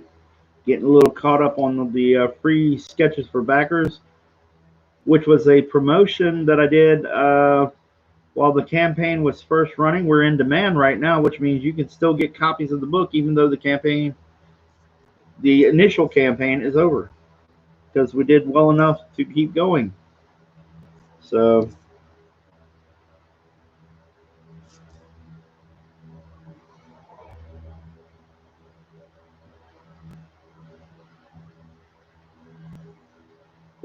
we're 90 bucks shy of 41,000. So we're climbing, and we're climbing. So if you get a chance to, if you're out there, you guys check it out, like and share. Links are in the description. I defy you to not find something cool in that campaign to look at. A visual treat for you guys.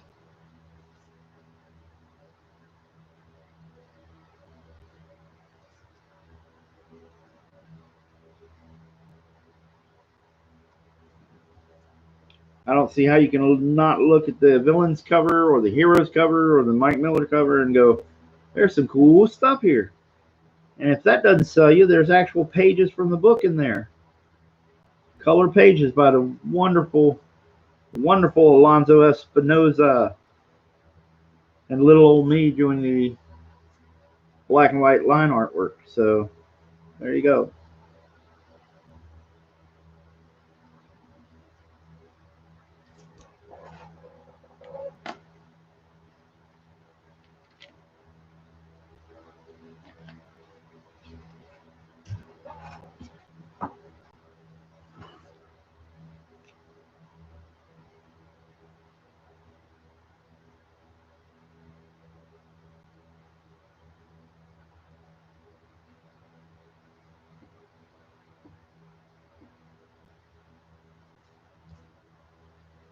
Oh, you're talking about Suicide Squad, right?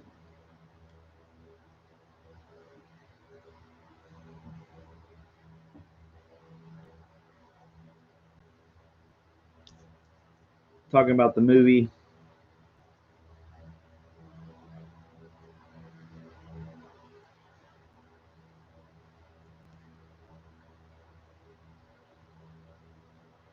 Big problem with that movie for me was they were afraid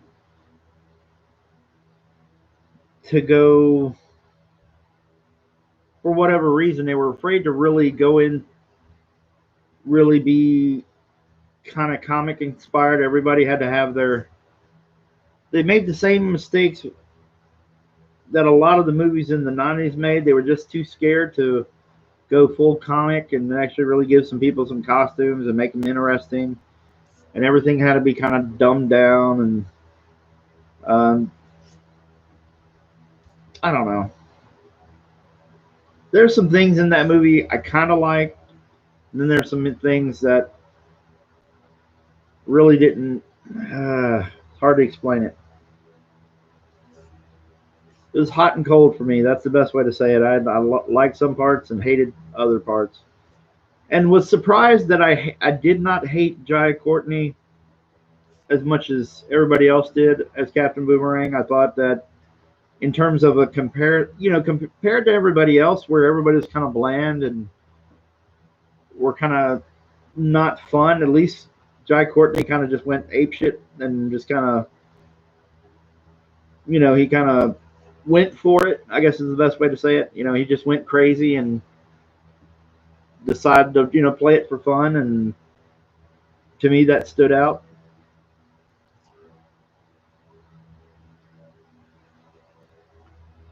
Yeah, exactly. But I gotta say, man, even with Will Smith, kind of being Will Smith, the scene with Batman was so good to me. Like in terms of, like, it stood out from the rest of the movie, I guess is the best way to say it. Like Ben Affleck playing Batman, and then the whole thing with Deadshot's kid, and all that stuff was. If they had, brought us into that more, somehow there was some kind of meat and potatoes there, with him, you know, living the life and doing this stuff and trying to maintain this relationship with his daughter and stuff, and then having Batman kind of over his shoulder. That was fun to me, and I wish I could have seen more. If I had gotten more of that, that would have been fun.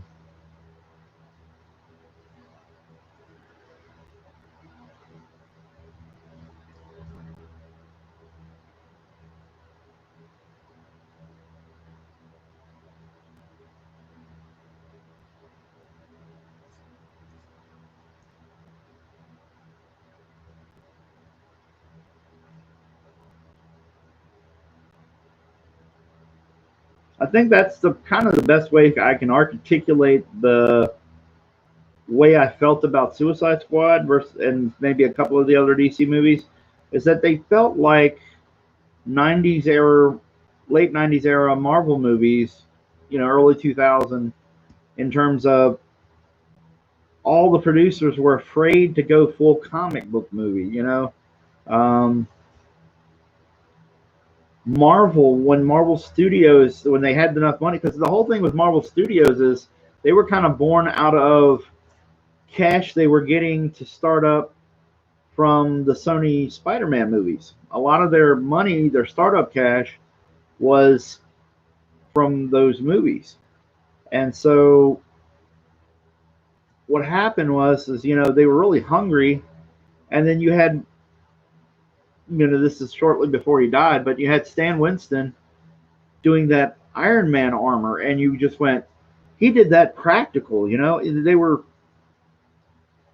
hungry. They wanted to, take chances and see what happened, and so they went more, who would have thought they would actually make a really comic accurate Iron Man armor? And then you had, for the most part, Robert Downey Jr. playing a pretty faithful Tony Stark. They didn't mess with the characters too much. But in the early 90s, you had everybody kind of skittish, and they would half-ass Fantastic Four. They would half-ass, the Punisher, or they wouldn't go full comic character. They wouldn't go full comic costume. They wouldn't consider that they could do those things. So that's what a lot of the DC movies feel like to me. Is like they're kind of a little afraid to go full anything, you know.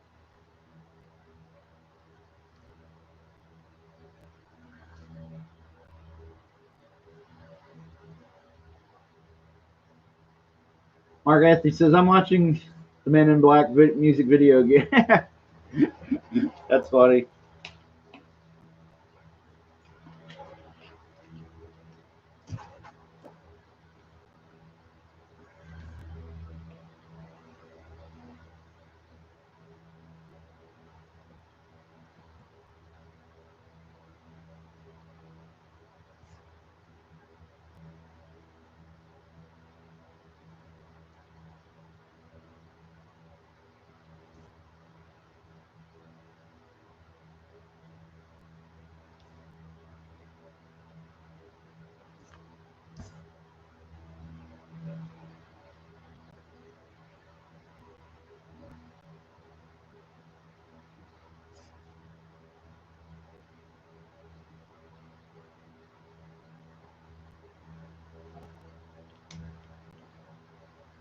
All right.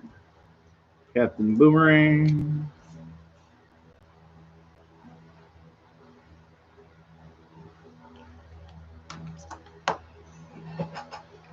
See if I can get these pins to work for me.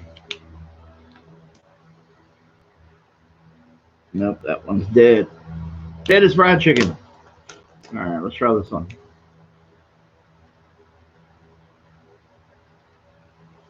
Trying to be dead as fried chicken. Oh boy.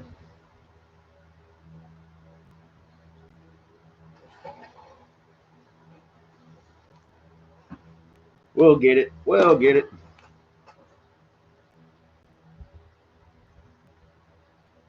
I didn't want to do it like this, but I don't know what we're doing. Using the brush to fill in blacks, but I didn't want to do that. But we'll do it. We'll do it this time. We'll do it this time. We'll do it live. Chicken.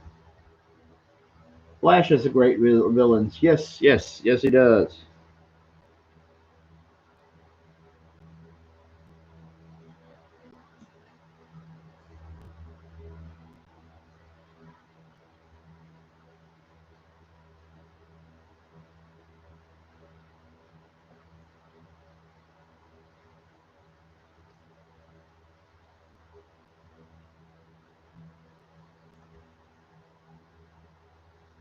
All right, Rusty Lee, we're almost done. I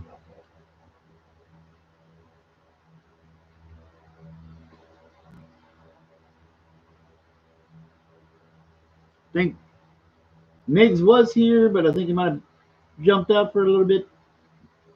I didn't get to say bye. All right, we got 19 people watching and 23 thumbs up, so we got people bouncing in and out.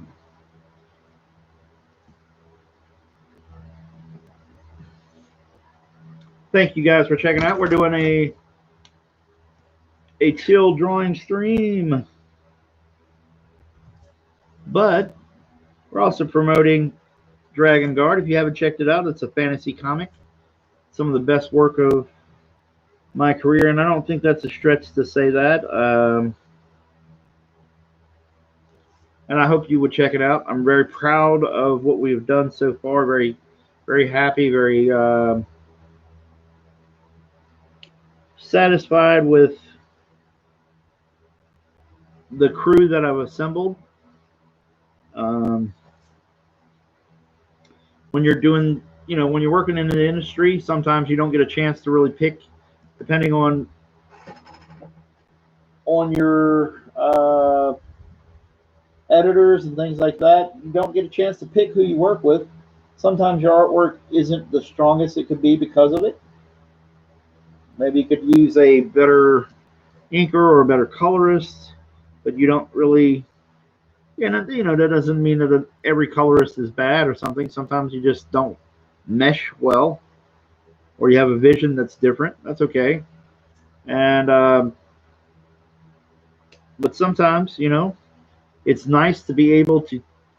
You have a vision in your head, and you get to make that happen. That's one of the greatest things about doing this campaign. Has been that I can ask some people to work with me, and you know, some of it had to come out of my pocket. You know, when you're seeing those pages, that's me paying for that. Um, Paying for the colors before we ever got paid for, you know, anything from the campaign. We're still waiting on that, but you know, but I got to choose. I got to make the decisions. You know, um, some things I can't, I couldn't control. Like I'd prefer to have, let's say, somebody like Trevor Scott or Adelso Corona or somebody inking, you know, Tim Townsend, things like that. If I wish I could have those people inking me on the book, take a load off me as far as knowing the quality of the inks. But I've gotten better. You know, I couldn't afford to necessarily get everything I wanted, but I definitely got Alonzo Espinoza on colors, and he's just killing it. And he's a great guy, and I'm lucky to be able to work with him on this stuff. He gets what I'm trying to do with it. It's a little brighter, you know. It's a brighter colors. Uh, I want it to be the kind of book that, you know, if you're listening, you got kids and you want, you know, you're checking out your book and they were interested, and your kids sitting on your lap and sitting with daddy and going to sleep, and you're reading the comic, and they look at it and they go, you know, they want to see it, they want to crack it open and check it out. So I want it to be that kind of book, because you know, we need to bring in a new set of readers, bring in younger readers, and I hope that that kind of experience will happen by checking out the book and seeing how Alonzo's work meshes with mine, you know. But it's a fantasy book, so I hope you all go check it out.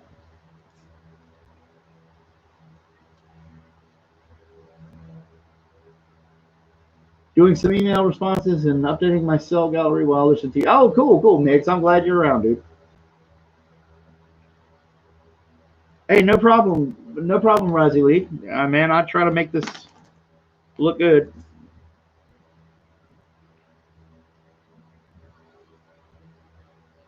Just got to get my ink flowing in my pen. Or my pen brush.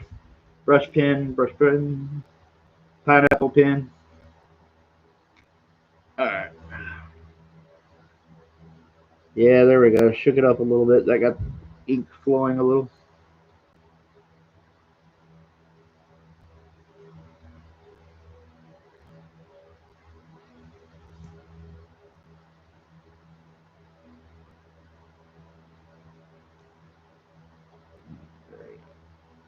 The other knuckles there. Boom, boom, boom. So his hand doesn't look like a giant paw. Make sure we get those edges in there.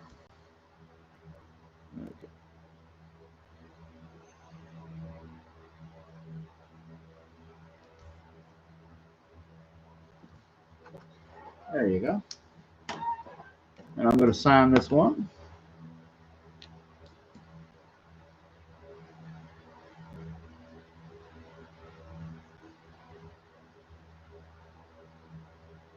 Why did I put 08? I have no idea. All right, there we go.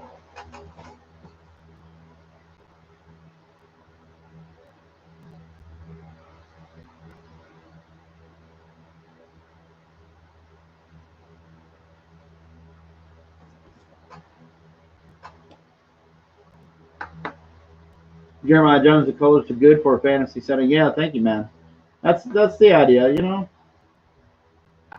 I'm not doing a noir book, and you know, it's kind of, you know, I have a vision for it. I want it somewhere between an, you know, a Jim Lee, Wildcats, or issue of Pitt meets,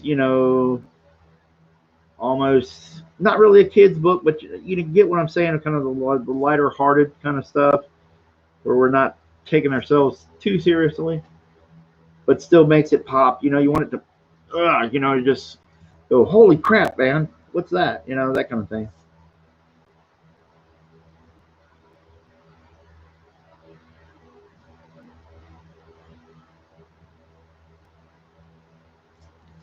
There we go. Boom. Captain Boomerang. Yada, yada, yada. Camera, focus, focus, focus. Here we go. All right.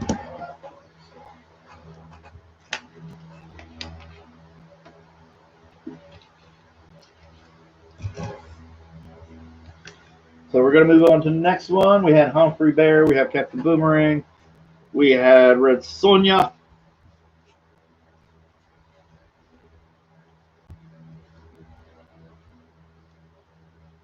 Oh, yeah, we have Jeremiah Jones. Zatanna.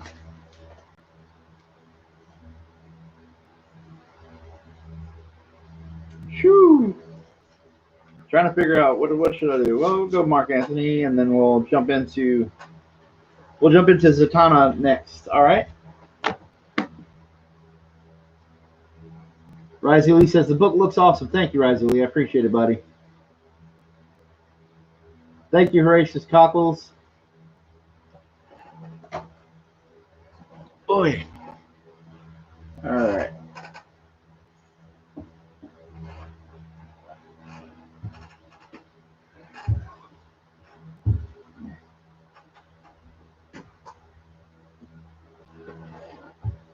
Okay. Just need to stretch. Ooh.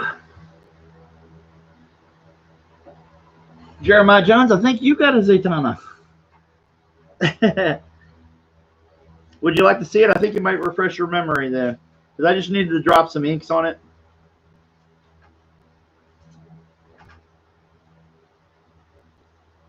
It's got the playing cards.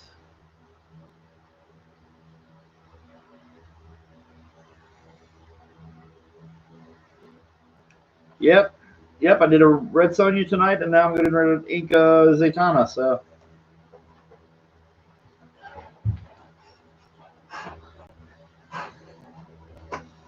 all right. Sorry, I was just trying to stretch my leg a little bit, kind of keep that pain away as much as I can.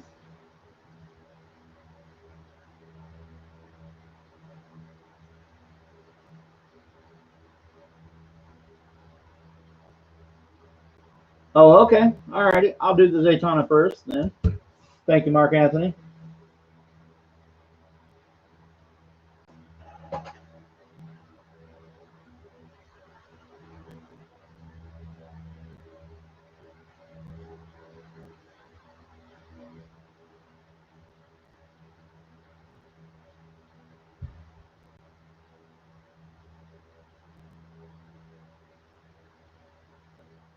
All righty. I'm going to grab that Zatanna.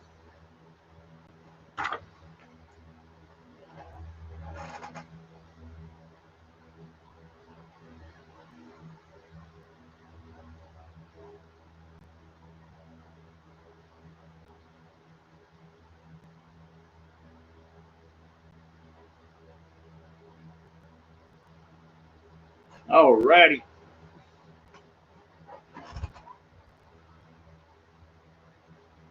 And I'll listen to Pineapple Apple, Pineapple Apple Pin Man. Jeremiah Jones says, I'm going to eat this Klondike bar.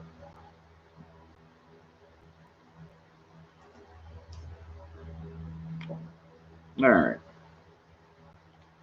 Let's try this again. Look up Zatanna. Not that I have to worry about it, but, make sure I get where the white areas and the black areas are supposed to be on her costume or jacket and bustier and all that good stuff.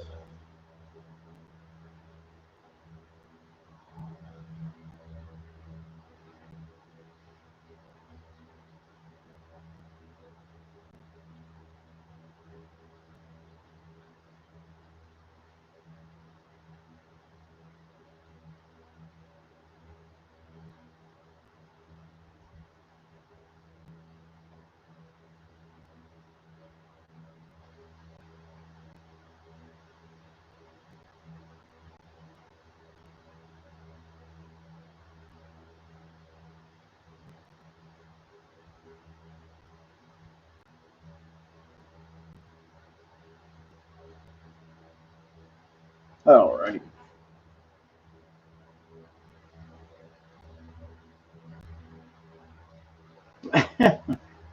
I'll just drink some H2O. H2O, yeah. That's what I'm doing. Alright, here we go.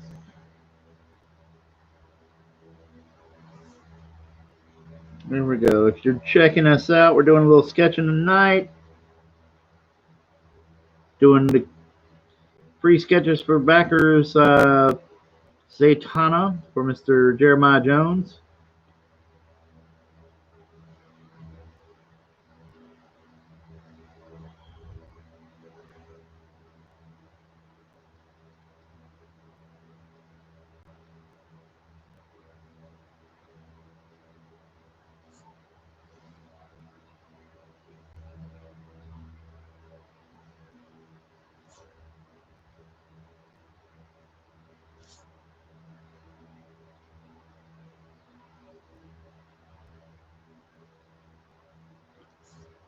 So, here we go.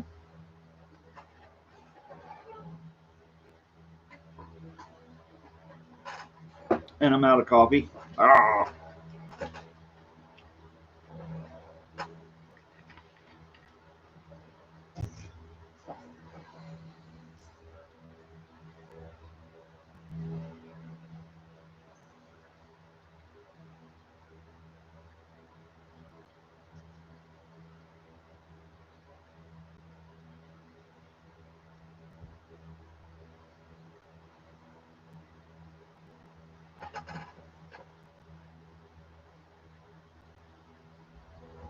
Alrighty.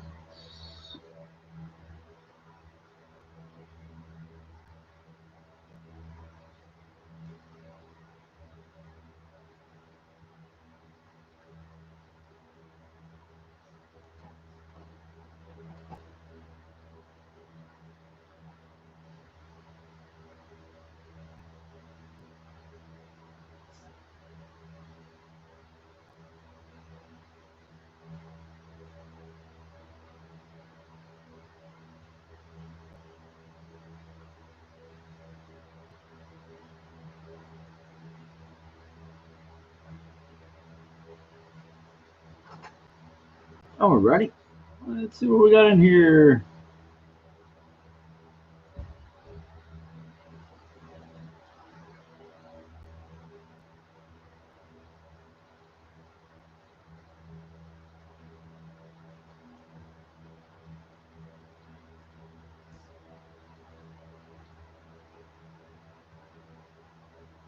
Well, Mark Anthony, I know the YouTube thing with the guy in the pineapple pen. I got a pen. I got an apple. Pineapple pen or something like that. Anyway, my daughter watches that or did watch that a lot, but she kind of moved on. She watched that a lot at one point, and then the Baby Shark, Baby Shark, that thing, and it's funny because the Baby Shark thing, obviously I might be a little older than you guys, but the Baby Shark thing I had never heard of before. I had never heard of that, and so when she started singing it, I don't know where she got it from. I was thinking that she had made up a song, and she was actually not, instead of saying Baby Shark, she was saying Baby Sharp, like my last name, Kevin Sharp. And so it confused me every time she sang. I was like, oh, look, she's making up this little song for herself. Gangnam Style, yeah. Lauren, my fiance, she liked that a lot. Drove me crazy. But yeah, my daughter, I got confused. I was thinking she was, because she was really, I think this was like she was 3 or 4 maybe or something. And the way she was singing, I thought she had made up, Baby Sharp, do, do, do, do, do, do. And there's this song, Baby Shark. And I was like, what? It's like, I'd never heard of that before. It's this big deal.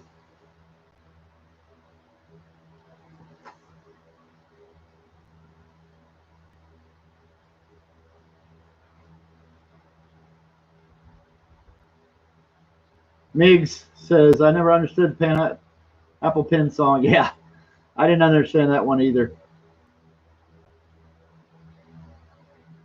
And Victor is in here. Hey, Victor. Jeremiah Jones says there's a bluegrass cover of Gangnam Style. Oh my gosh.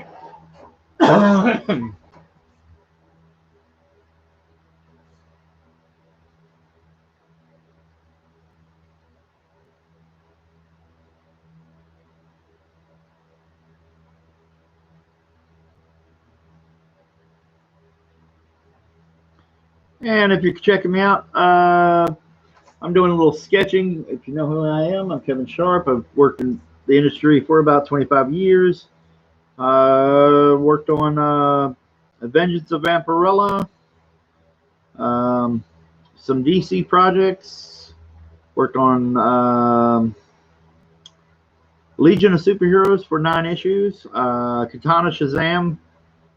I think it was a 0 issue, I believe.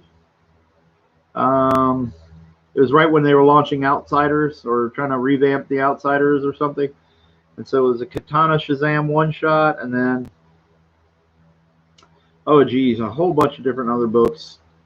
Rise of Arsenal for DC. Worked on Army of Darkness, if you're a fan of that stuff. Worked on Army of Darkness for Dynamite Comics, I should say. And then also worked at CrossGen. I worked at on a lot of one-shots, fill-ins, and things like that for Marvel. 3 issues of Nova, 4 issues of Extreme X-Men: The Savage Land.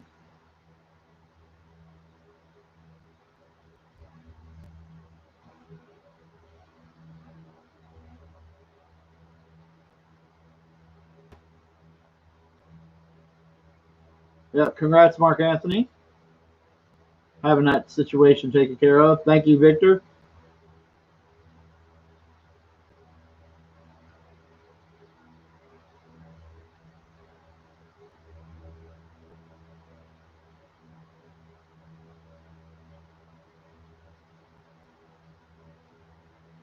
All righty. I'm just trying to make sure I keep up with the chat a little bit.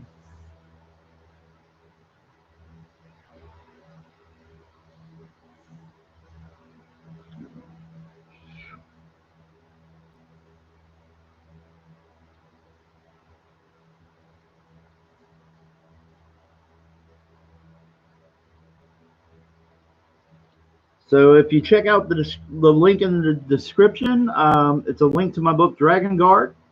You can check that out on Indiegogo. Please check it out. It's a fantasy book with it's a love letter to a lot of your 80s cartoons that are real popular, a lot of fans. There's a nice niche market of fans that love that stuff, like He-Man, Masters of the Universe, Thundercats, Thundar the Barbarian, if you dug that. Dungeons and Dragons was another great one. Just fun cartoons from the 80s. Also, Gargoyles. Thematically, it's some cool stuff too, and it stylistically, kind of fits along those lines. And if you dug comics like Battle Chasers or Pit, I was a big fan of that stuff too. So it kind of has a little influence on me. And it's the best work of my career. Please check out the link. If you're an art fan, if you're a comic art fan, and you really want to see the best work I can do of my career, those pages are a good snapshot of that,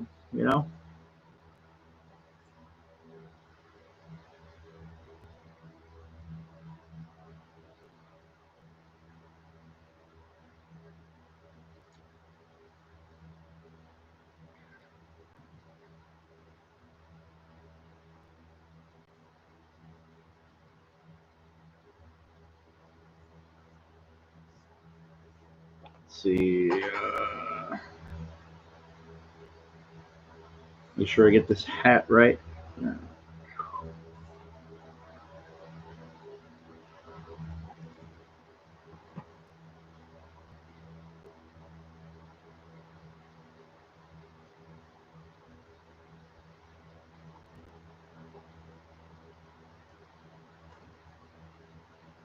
Well, good job trying to help out there, Victor. Nice shout out there, dude. Wanted to say thank you.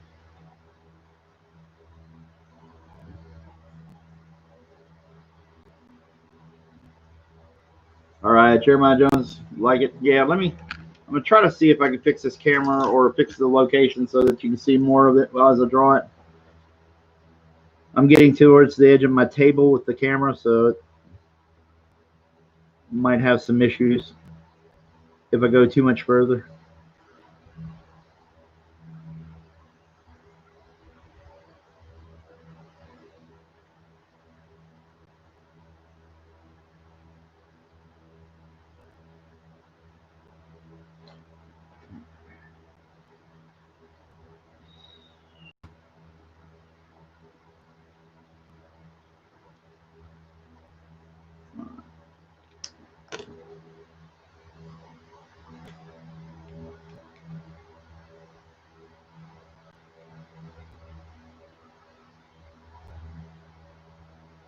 And we have Durakin in here. How you doing, man? So we got a few people popping in, saying hi. If you get a chance to check out Dragon Guard, everybody, or share the link, let people know about it. We could use your support. We're in demand right now on Indiegogo, so you guys still have a chance to pick up the book and a lot of the perks. We'll keep that going for a little while.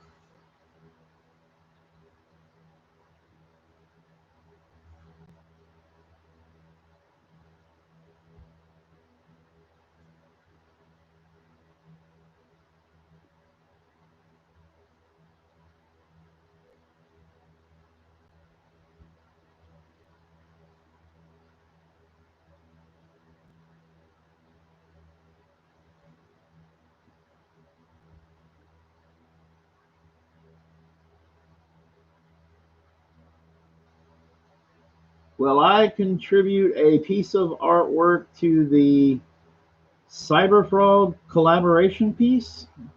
It's a great way to promote yourself. I don't know, Victor. I'm not familiar with what you're talking about. If you can give me a little more information, you know.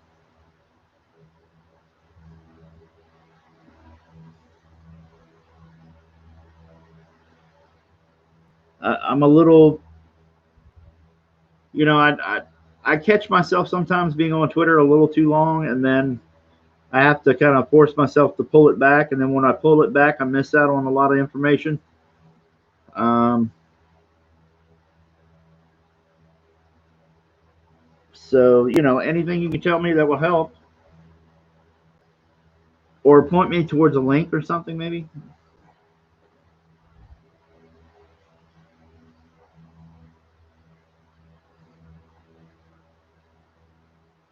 Victor says, "Show them what's up, kid." I don't know, you know. Ethan does some striking pieces. I will say that. You know, I give credit where credit is due. Some of those pieces, you know, especially like the covers and then Kyle with the covers, the colors, they're great looking pieces, man.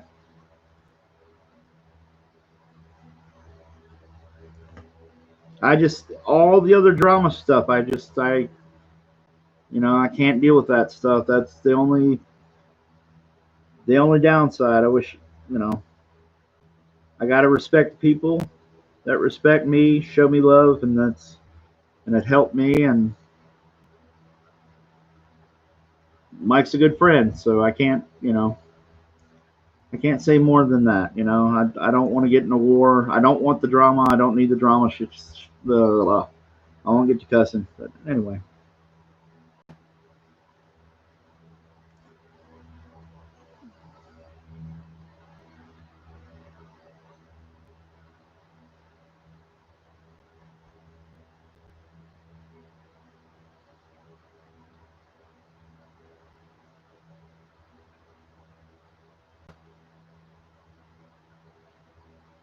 Mark Anthony, yeah, I'm out of the loop on what we're talking about. So if I get a chance to check it out, I'll consider, whatever you guys are talking about and stuff. It's interesting to see you guys talking about it, but I'm going to be kind of boring because I don't know much.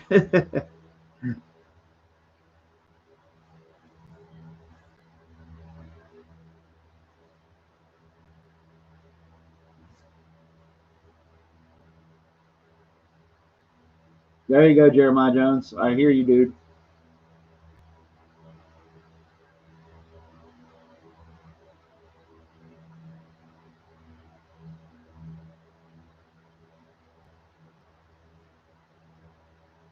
Expect guys like Weldon, Kanan, Rob Willis, Carlo Rowe, all the top guys turning in a page of art. I think you get paid for it. Also, a spotlight. Huh.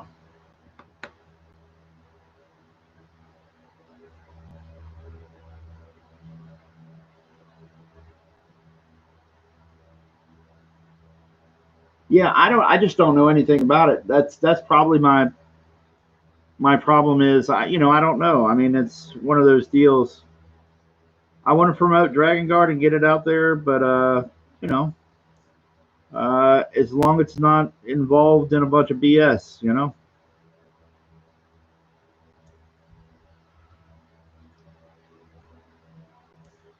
I mean, this is comics. This is the only word I'm going to say on it is I spent my life trying to be better and try to do a good job, and all my life when I go to conventions, the only thing I do is try to respect the fans. You know what I'm saying?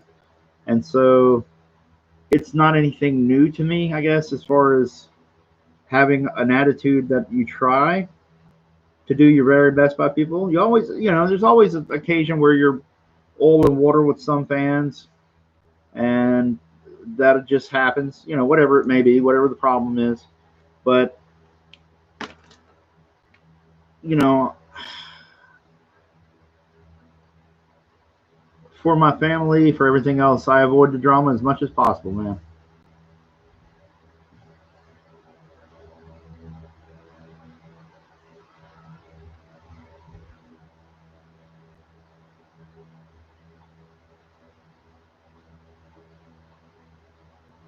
I have no idea what you're saying there, Victor.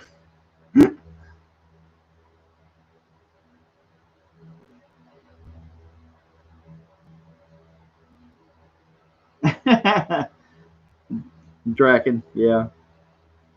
I can't verbalize what I'm saying. It's one of those things.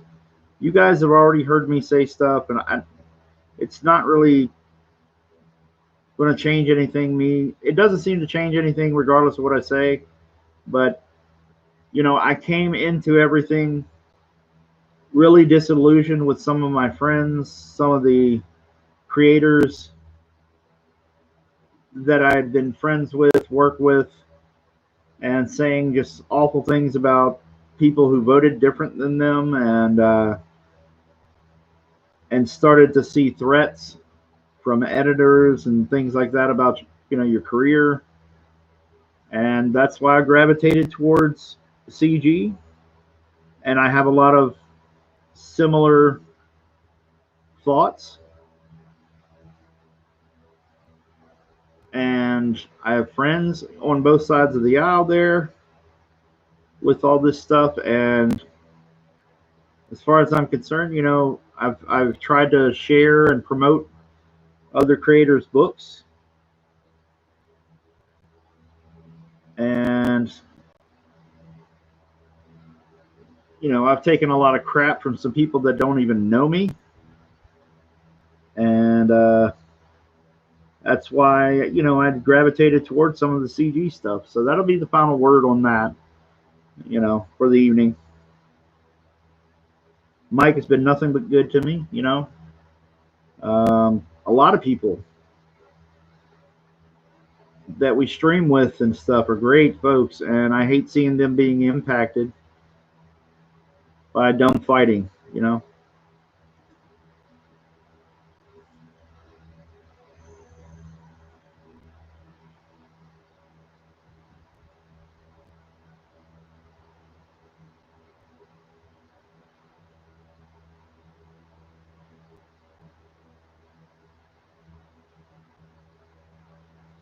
Victor says, I'm not a comic nerd, but some kind of odd cyber frog, giant, special something, something or another.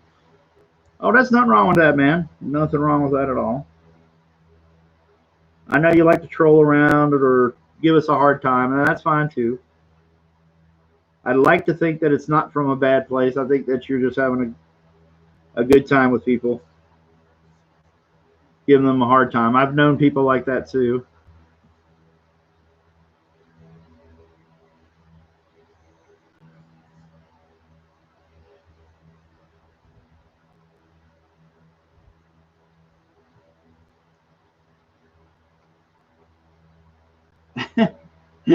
Draken, your comments are crazy.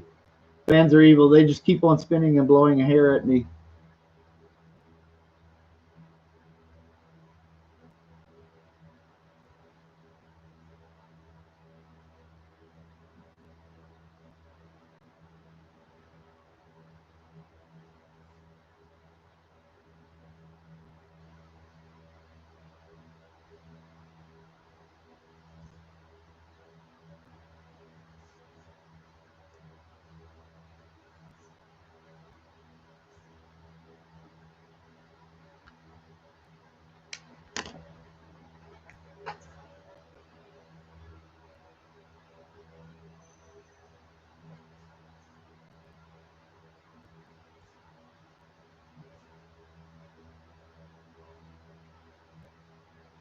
Alrighty, let's see. We got 18 people in. We're still going strong. That's interesting. We're still going strong. We got 18 people in, 23 likes. Everybody like and share if you want to. We're just going to keep on drawing. I think, let's see. We're going to do Zatanna and then probably Mark Anthony's. And then we might call it a night. It's getting close to 1 o'clock over here on a Sunday. Still gonna grab some dinner at some point. Take the meds, all that good stuff.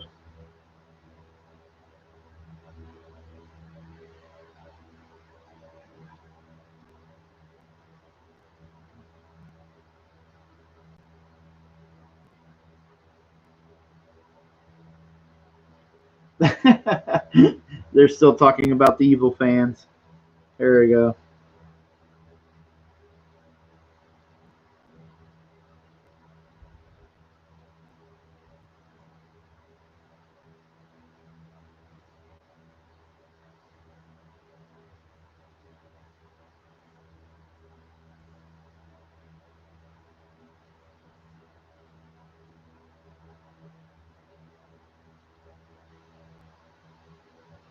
Hope Jeremiah Jones is coming out cool for you. Let me know.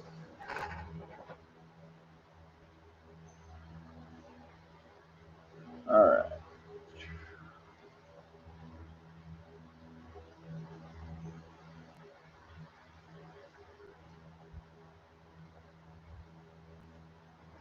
So if you're checking in, I could use your help. We're almost at the 41 mark, 41K. So if you're out there watching, if you want to back Dragon Guard, it's not very far there. Hope to have your support. We have the link in the description. All you have to do is click on that or copy and paste, one or the other, whatever your browser is going to let you do. And check out Dragon Guard. I hope you dig the art. We got lots of perks there. Metal prints, metal cards. We're going to have, we've unlocked stretch goals already, 3 sets of stretch goals. So that means you get free an extra 8 pages of story. Let's see what else we got for you. We have the 9 sketch, or not sketch cards, but 9 trading cards of different Dragon Guard characters by different artists. The D&Q set would be Siege, Eric Niedoltowski from Shadow Century. Siege is doing some work on Golma. If you check that out on, I think on Indiegogo. We have Zach Bradley, who is coloring Mr. Brad Ashworth's Manator card. Let's see what else. I'll be doing some cards. Buddy of mine from our studio, Tsunami Studios, Mr. John Del Sneed, he will be doing a card. A chunk of the cards are being colored by Mr. Frank Quanzo. I've been posting some images of that stuff, and I'll post that again probably this week, maybe tomorrow. I'm not sure when, but it'll be soon for you guys to check out what his stuff is looking like. Looking great. So we got a lot of up and coming talent, and they've been gracious enough to check it out and kind of help me do a sketch card. We had drawn and quartered, and not the sketch cards, but the trading cards. And we had a drawn and quartered for Dragon Guard, and they donated their pieces, refined them, finished them. Then we have our other stretch goal, which was the comic size prints that you'll get from Mr. Matthew Welding, who did Alita, the female protagonist from Dragon Guard. And then we have Aetheron, the main hero from Dragon Guard, and that is done by Mr. Elliot Fernandez. And then the villain from the story, Cryptogore.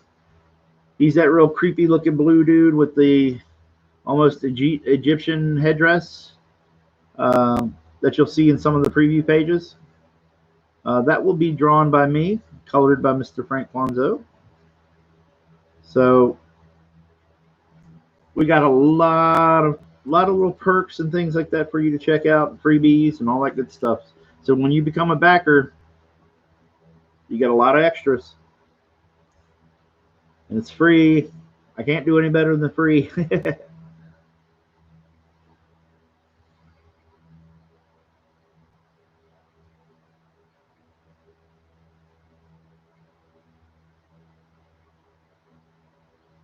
Mark Anthony, seems like I've won a third poll.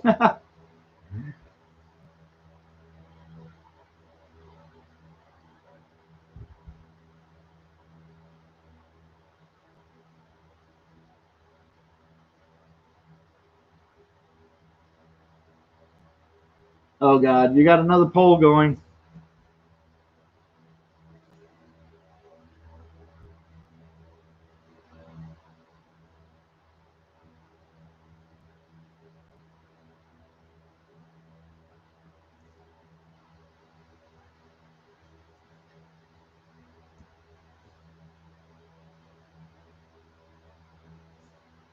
All right. Let's see if we can get this done.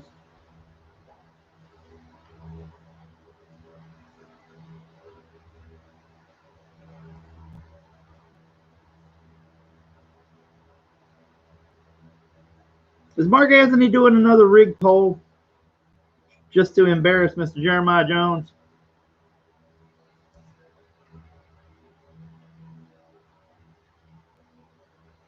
Hey, Mitch, yeah, I'm going to get that to you tomorrow. You should have that in your inbox sometime tomorrow, okay? Just keep a lookout for it.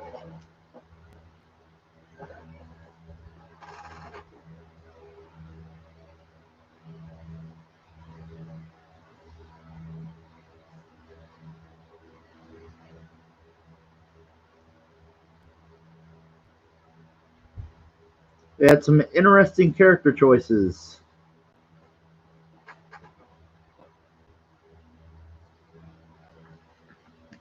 Looking at Zatanna.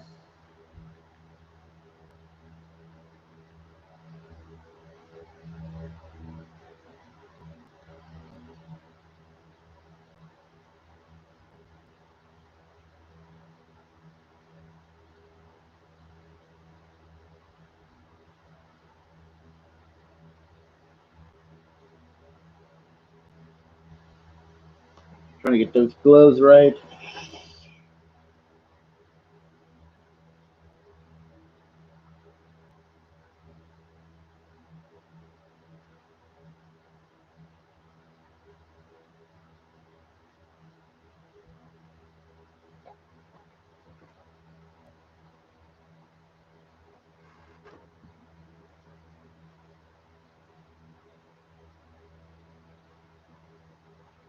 I mean, my thing is it makes it's all good. The characters you chose were good. I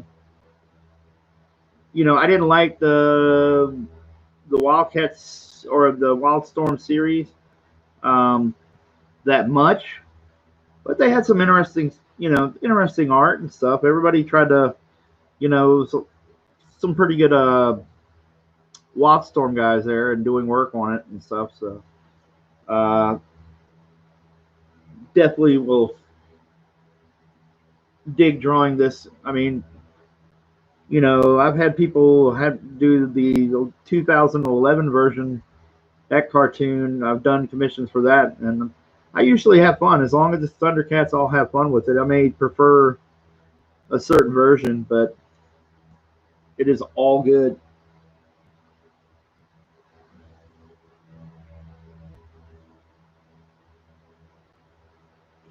Now I gotta get her fishnets, and we'll call that one easy.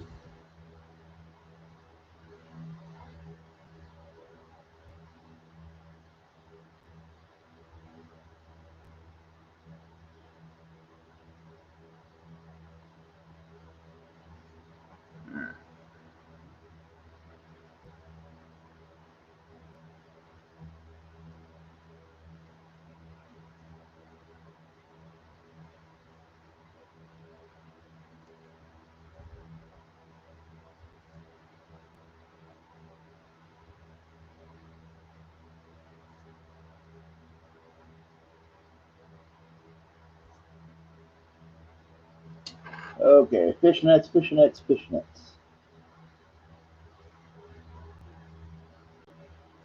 Whoo-wee. All right. Need a thinner line for the fishnets. And I lost the pin top. All right, where'd you go?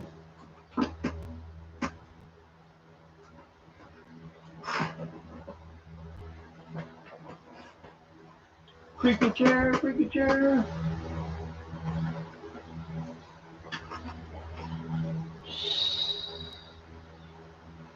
Oh, bull hockey. All right.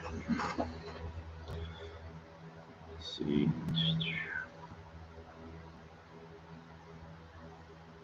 Put some decoration on the cards, and I think, other than getting this black, we're going to call that quits or call that a day on this particular sketch. And then we'll jump over to Mr. Mark Anthony.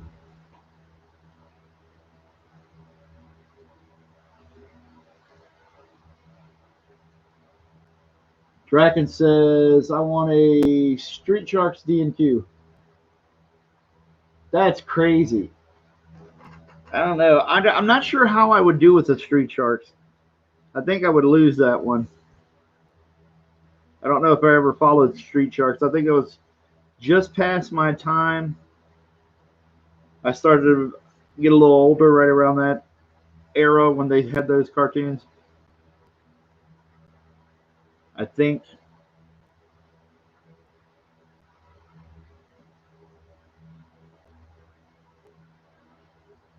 Oh my God, Cowboys from Moo Mesa. Oh my goodness.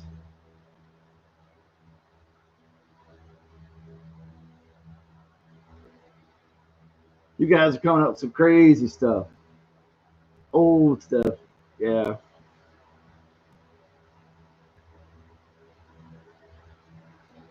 Yeah, there was that wave of cartoons that were kind of capitalizing on Teenage Mutant Ninja Turtles, like right around the turn of, I want to say it was right around became the 90s, just out of the 80s, just right at the edge of the 90s and stuff. And uh, everybody was trying to be Teenage Mutant Ninja Turtles. What was that cartoon with Special Ops, Dracula, Wolfman, and Frankenstein? I don't know. I've never seen that. Well, I don't know. I'm trying to think.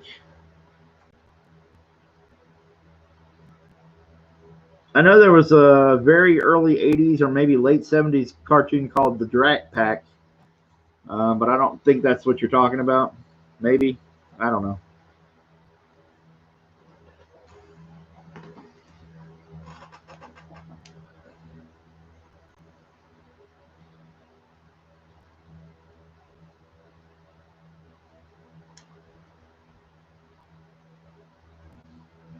All right, I might have to run away from the table just for a second because the coffee is catching me. So I'll be right back. But here is the lovely Zatanna for Mr. Jeremiah Jones. So I'm going to disappear just for a few minutes. Be right back. I'll try not to be too long.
All right, back. Sorry for the dead air, everybody.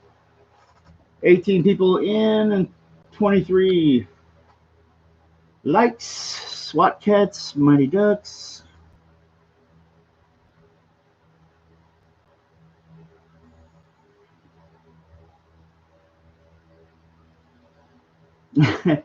Mark Anthony says Drac Pack. Oh, okay.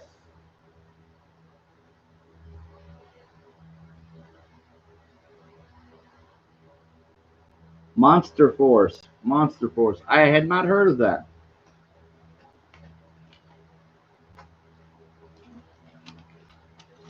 All right, I'm getting here. Sign this bad boy.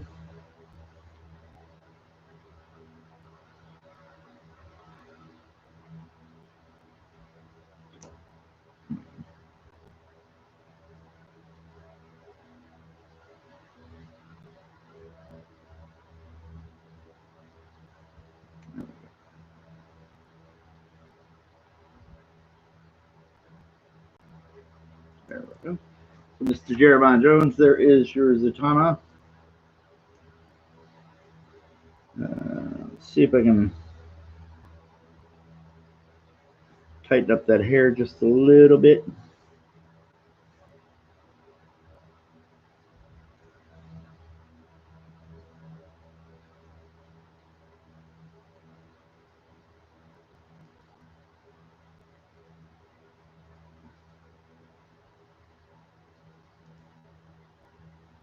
All right.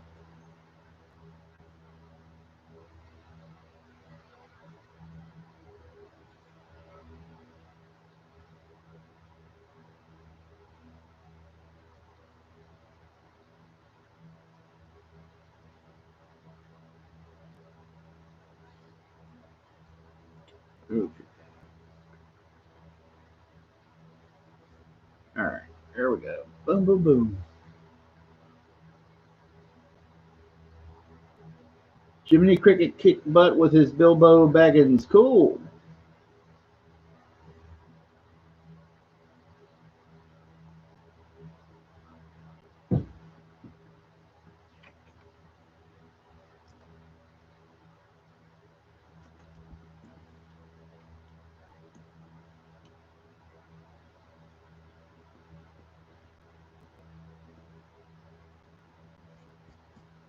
All right.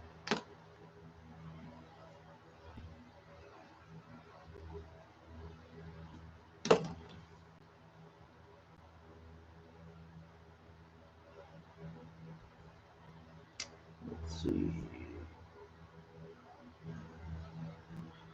Put a little stress there on the seams.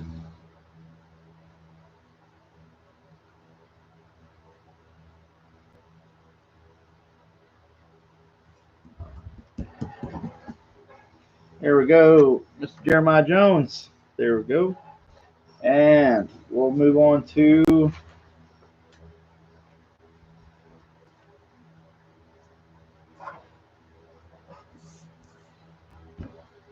all right.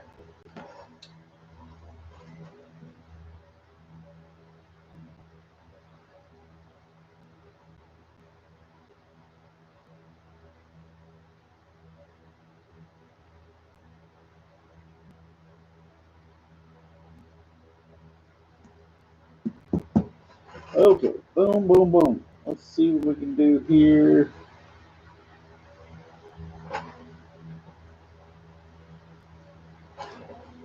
Drawing my character, which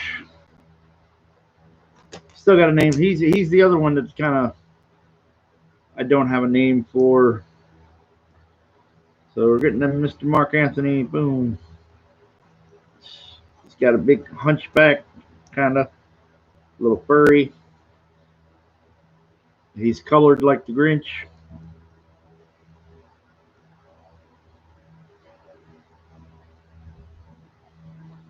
He's got big claws.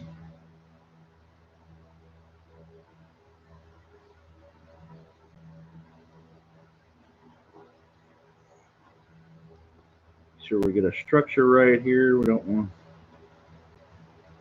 to look oddball.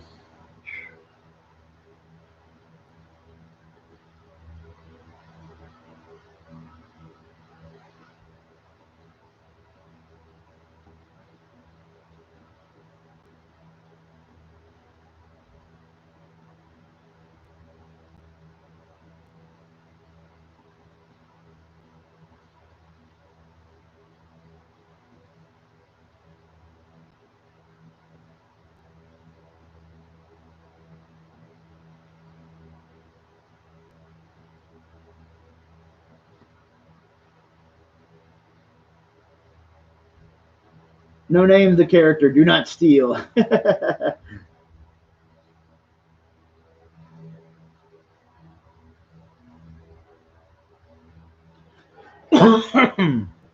Excuse me.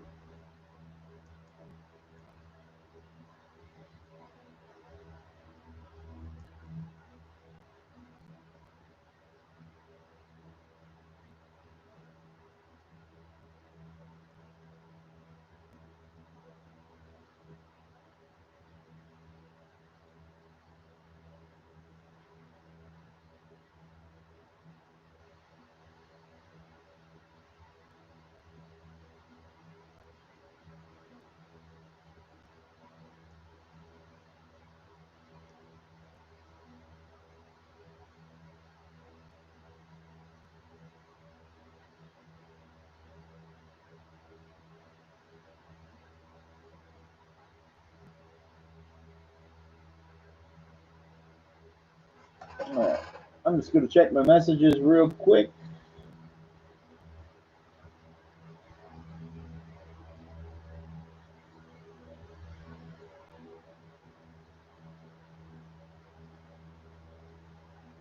Alrighty.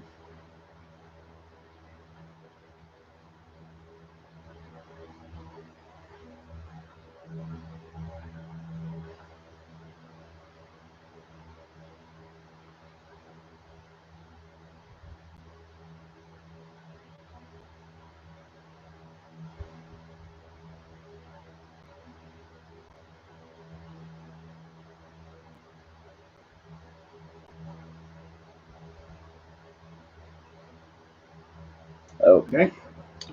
Now get back to it.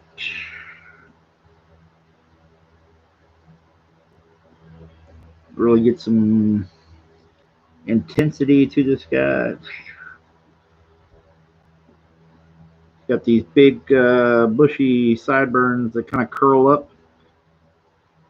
And he's got that big kind of magua ears. I'm pulling in all my 80s influences.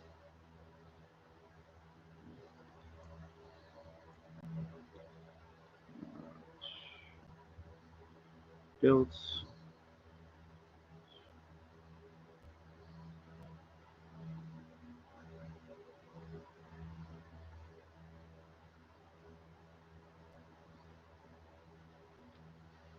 There we go, the biceps right here. He has these bracers on that are kind of interesting. And big claws. The small belt, loincloth kind of thing.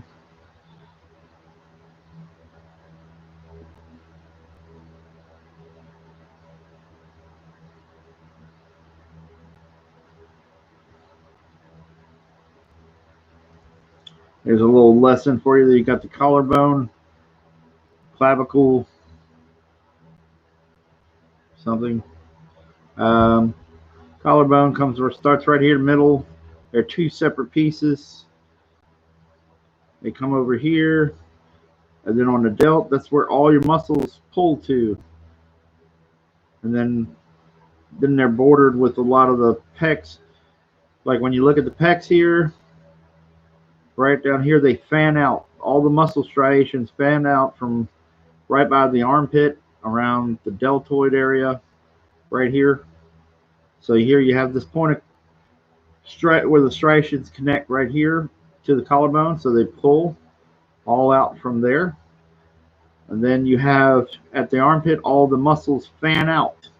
They're close right here, the striations are close right here, and then they fan out like that and connect to the middle of the sternum right there. And there you go. That's how that stuff works, how those striations work. Real simple.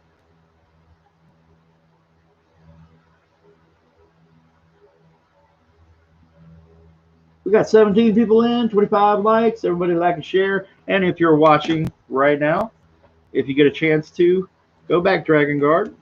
It's my comic, fantasy comic on Indiegogo. We are in demand. It's not me bragging. That's what they classified it as on Indiegogo. So please check it out. The link is in the description. The link can also be in the chat if you scroll around and check. And we're working on our last sketch of the evening for Mr. Mark Anthony, which is a character from Dragon Guard, one of the villains. Big, beastly, burly guy. Big, fuzzy. And then he has a necklace with these big, giant teeth. It kind of makes you wonder what he's been fighting, these giant teeth. Gives you an idea how tough he is.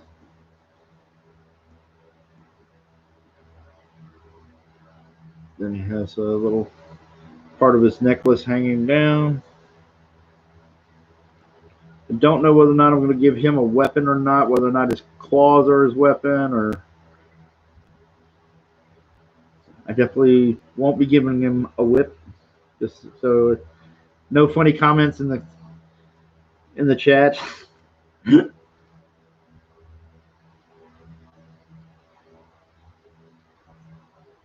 Oh, you guys talk about D&Q? Yeah,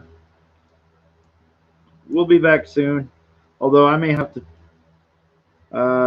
trim down my appearances for the duration of my working on the book.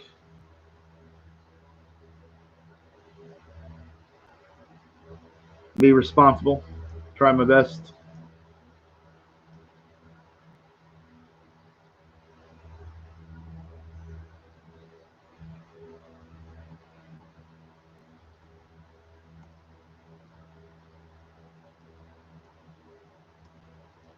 So these big teeth, boom, boom, boom, on the necklace.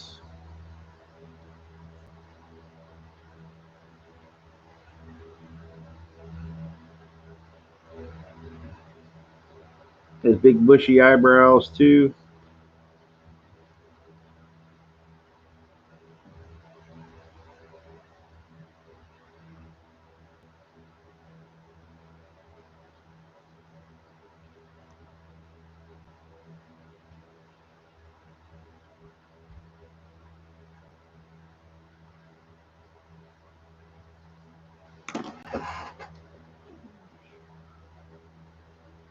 I'm going to pull up the villain's cover.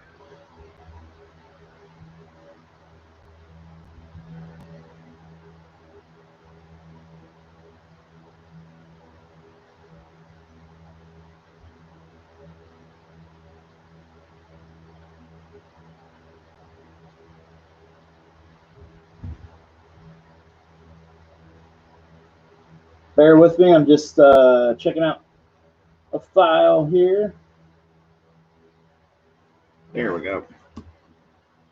That's what I was missing out there.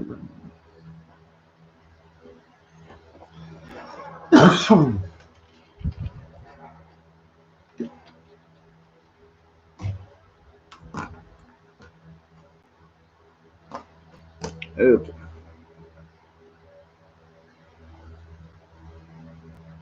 Time to get in here and get crazy. Wubba lubba dub dub.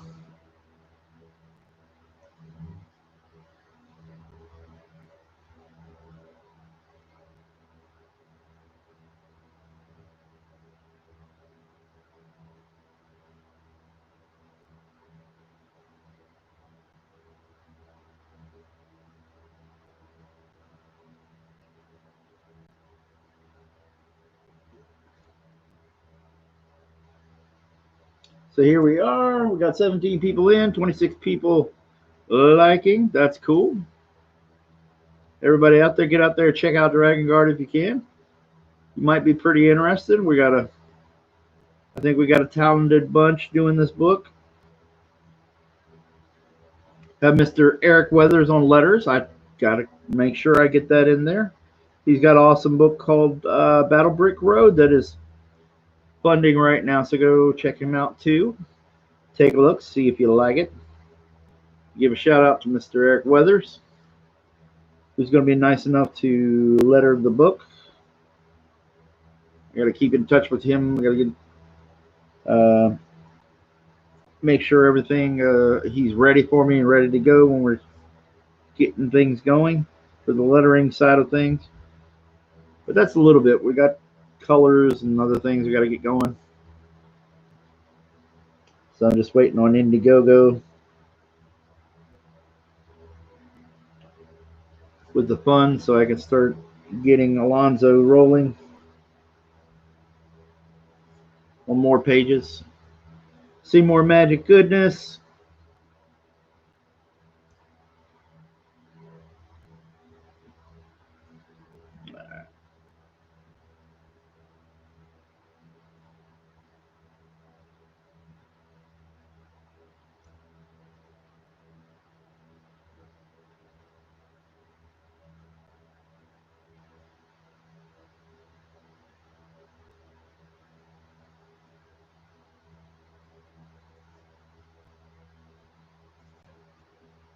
Oops.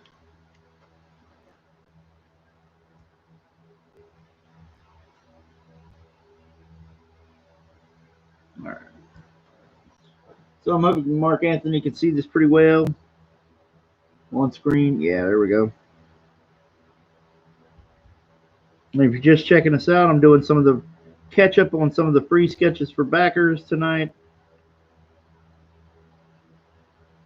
If you're interested in a cool fantasy book, in the description is a link for Dragon Guard. It's a fantasy book, a love letter to all that swords and sorcery stuff from the 80s cartoons, stuff like He-Man, Thundar, the Barbarian, Conan the Barbarian, Thundercats, Silverhawks, Sectars, Visionaries, Dungeons and Dragons.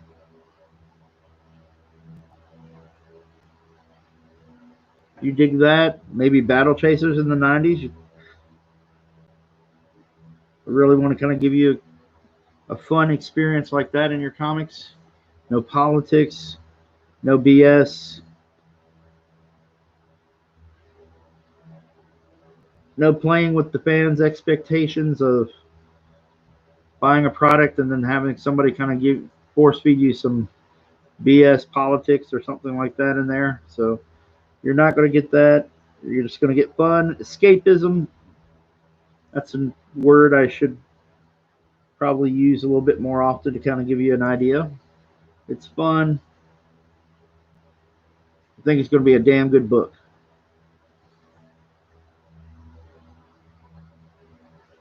Caleb the drummer. Caleb the drummer. Hey, how you doing? He says, "Rip, R.I.P. for extentation."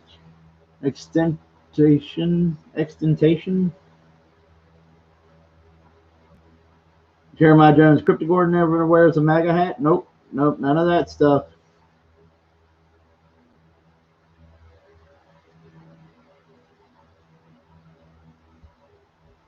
Jeremiah Jones says, driving around in this Dodge Charger with the Confederate flag. I like that Dodge Charger, damn it. But no, there's no Dodge Charger. This takes place on another planet. It's a fantasy book that takes place on another planet, and you've got swords and sorcery, and no Dodge Chargers with the flag on it.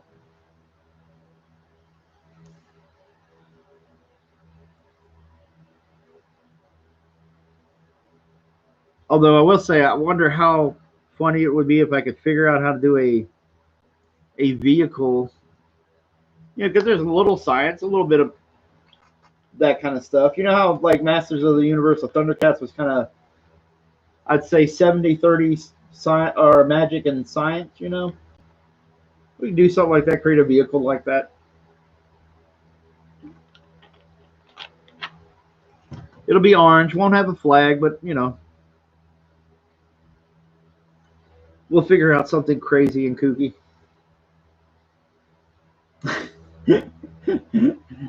Jeremiah Joseph says, only drive Fords on that planet. My dad would definitely like you then. He is a straight up nothing but a Ford kind of guy.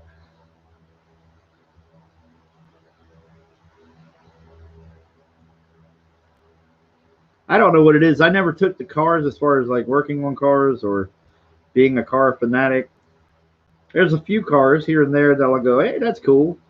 I mean, I grew up with, you know, the car that shall not be named, the orange one, the Dodge Charger, and at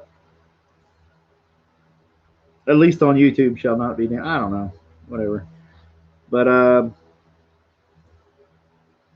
I grew up with that, love that. There was a few cars that I like, but I never could understand. My dad was trying to teach me how to work on some, and my mind, man, when I see wires and I see all these mechanical parts, my brain tries to work out what all that could be, or it tries to work out what's in there in this conglomeration of different parts, and I just have a hard time with it.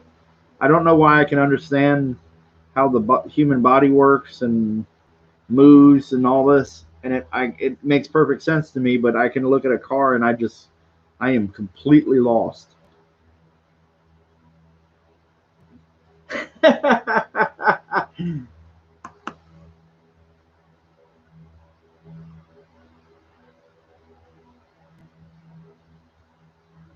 Oh, I missed some stuff. Dragon. Excuse me. Excuse me. It's dry in here. Whew. Does the main character get ran over by a truck and then transported to the fantasy world of Dragon? No, no, nothing like that. Mark Anthony, probably a Chevy. Is Mark Anthony says, is the main character actually dead himself? No, he is not. I will. Ah, oh, this is interesting because we're going to start to get in spoiler territory. Even though you're wrong, there's things there.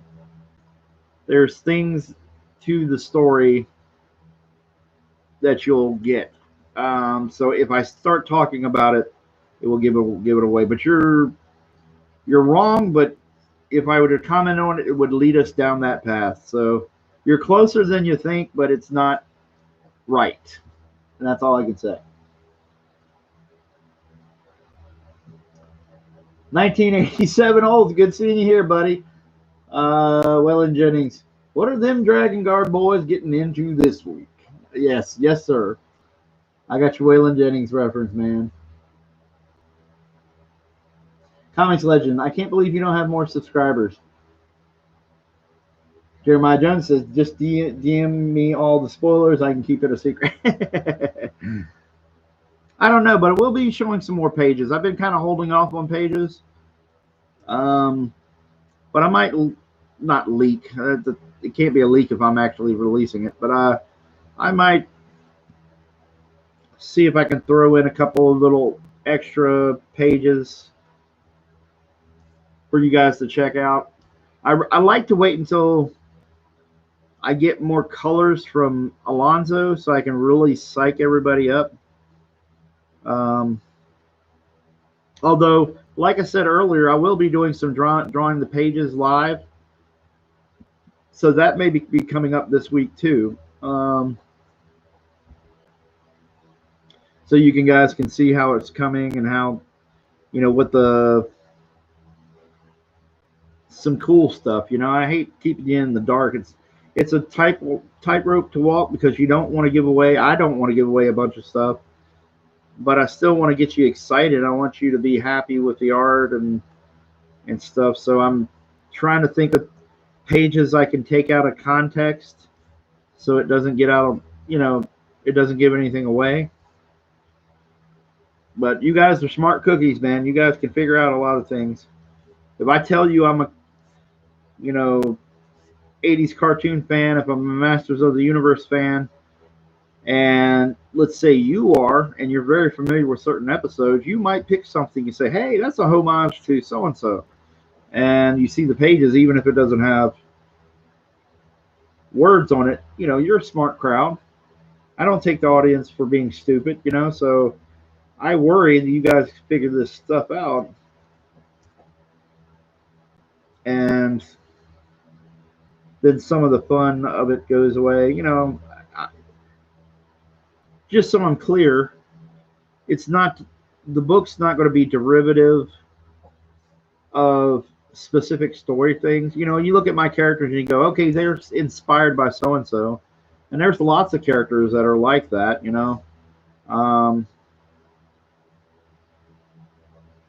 Some things are kind of blatantly ripped off other things.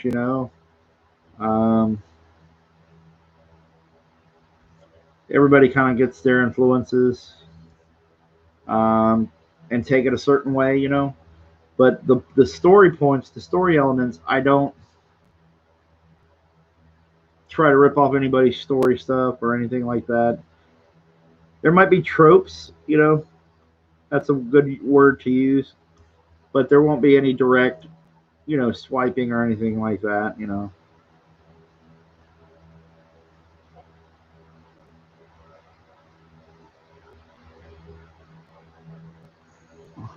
Jeremiah Jones says, I need to know about the third mystery woman. Yeah, there's definitely another character, um, another female character, because I didn't want to. I had certain. Hmm, what's the best way to say it? Like certain characters, like Felina, I had her sussed out, and I had a story, a backstory behind her. And then, let's say, I had something for Elita, and maybe Alita's is a little, closer to another character that I didn't want to do that original idea. It sounded good at first, and then I got to thinking, I was like, this is, whether or not I mean to or not, it's starting to sound an awful lot like this character. And so I shelved some of that.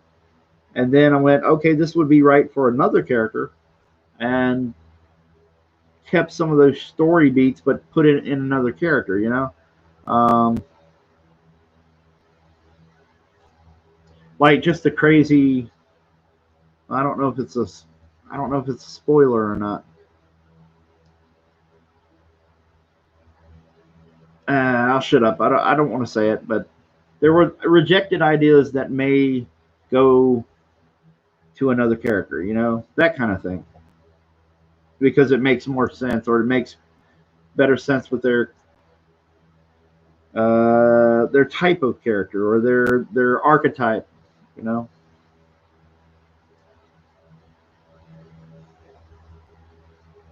Juan del Diablo is here. Hey, how you doing, man? Comics Legend says, well, Jeremiah Jones says, is there a Mechanic-like character? No. Not like that yet. Nothing like that. There's lots of cool designs or cool ideas. My only problem is being very careful and very respectful, because I definitely, try to avoid anything too derivative. You can make a case for, well, you want to be careful, It's one thing to homage, and then it's another to blatantly swipe. So I'm trying to find that delicate balance. And I'm fans of things like Thundercats 2 and, Dungeons and Dragons. And some of these people are way more litigious than other companies, protecting their stuff. So you never know. It's a tightrope to walk. I mean, I'm sorry. And I don't know. I just have certain characters that I love. And then one of the catalysts for doing the book, like I said before, Mike was asking me if I had something, Antonio Bryce of Brand. He was asking me if I had something, when I was going to do something, and I had ideas, but nothing super fleshed out. And I knew what I wanted to draw, and all it took was, what really, really sent me over the edge was last August, when that person working that had the Mattel, that was working with producing something for Mattel, had made me an offer, and then in this course of the same conversation brought up some disagreement we had a long time ago, and just kind of yanked it out from under me. It kind of pissed me off, and then I was like, dude, I'm just gonna blow out the best friggin' artwork. If you got kids around, cover your ears, because I might get a little animated. But I'm just gonna blow out the best goddamn artwork I can, and it's gonna make your stuff look like crap. And no disrespect to the people working on it, it's just like, dude, you want to play games with me and kind of just mess with me and make me feel like crap over something from a long time ago. Good luck with that, it's just like, let me just blow it out, make it the best damn artwork I can,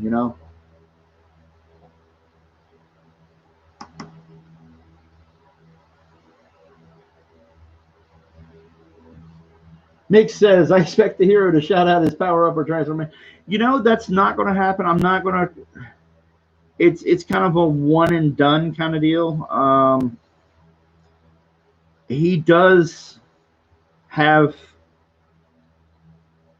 abilities or magic or things that he does, spells that are used with the sword, and he will shout out certain things in relation to the effects or the powers of the sword, but it won't be a Prince Adam thing, it won't be a Prince Adam to He-Man thing. I'm staying away from that as much as possible. Let it be its own thing. Again, just trying to be very careful. Watch the tightrope.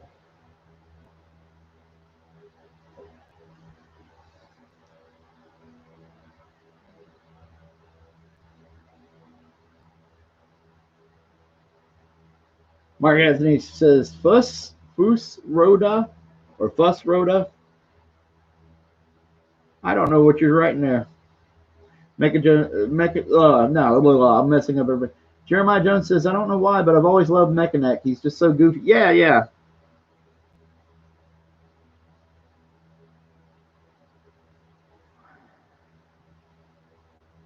And of course, my fiance is making fun of me because I got the figure, and she just makes fun of me because it's like, hey, he's phallic, and I'm like, shut up.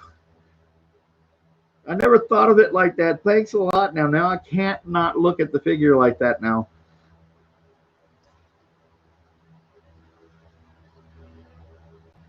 Anybody who knows who Mechaneck is will understand the reference.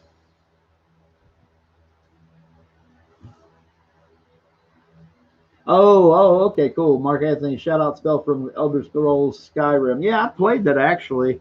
I just haven't played it lately. Like, it's been quite a while. I think when an Elder Scrolls the Skyrim came out originally, I put way too many hours into that when I was between gigs, and I was just like, I ain't got anything to do today. And then the next thing you know, it's like freaking 3 a.m. and you're going, dude, I spent the entire day playing this stupid game. And it can. That's my only problem. I don't mean stupid as in, it's stupid. I'm just saying, you know, I'm stupid for playing the game that long, and I'm just dumb. But yeah, man, I wasted a lot of time on Skyrim.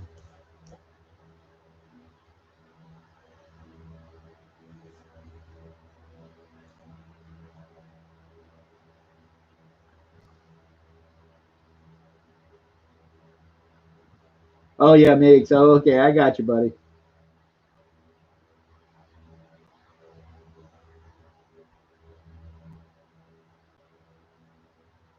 Yeah, wind up the outlaw. Yours is going out. I'm sorry, man. It's coming. I just had to get a few things. I've been very overwhelmed unintentionally with trying to get some of this stuff done with the book and the cards. Yours will go out. I'll try to make sure that it goes out with no exceptions and make sure it goes out this week.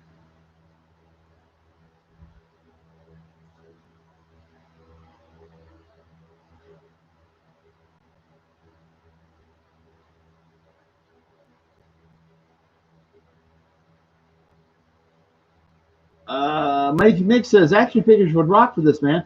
Yeah, I hope so. Maybe that's part of the goal.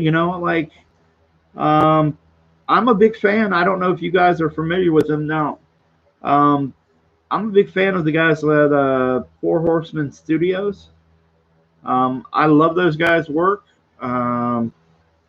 They did the Masters of the Universe Classics line. They did the DC the for the longest time the DC Universe figures that are I can't remember what it was actually called, but they did all the DC stuff for Mattel, and I love those guys' work.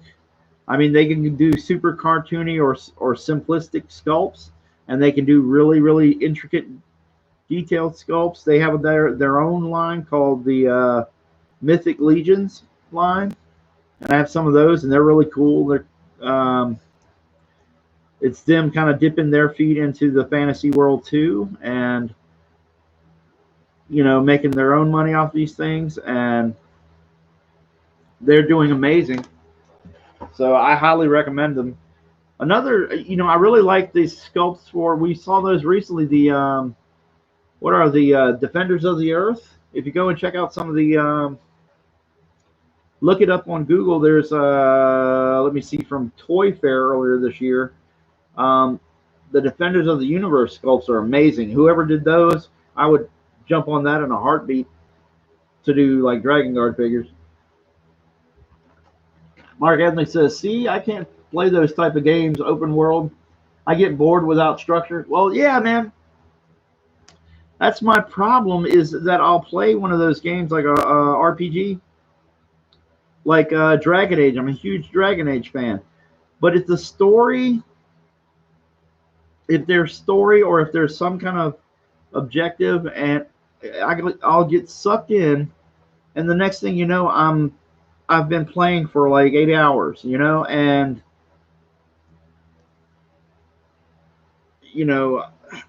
I can't do it, man. I try to avoid them. So I got into playing wrestling games, racing games, because you can play those and then put them down and leave. You don't have to be sucked into a big, huge, colossal time suck or whatever. And I worry about how Dragon Age 4 is going to be,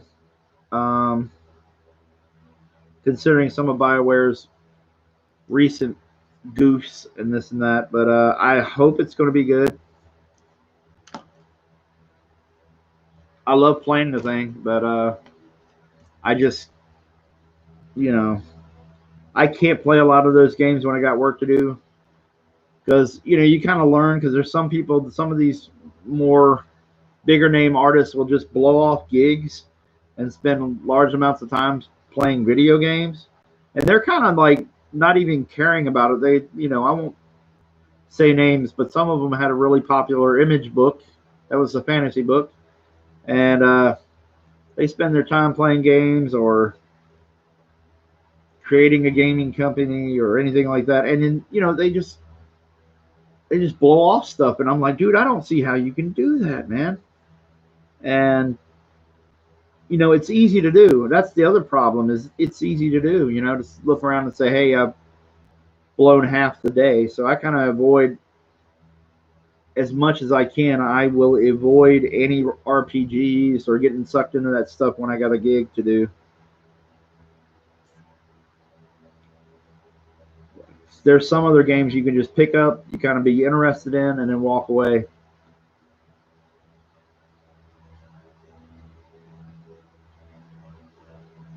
Yeah, Wandel Diablo, dude, you have to see those sculpts. They're insane, man.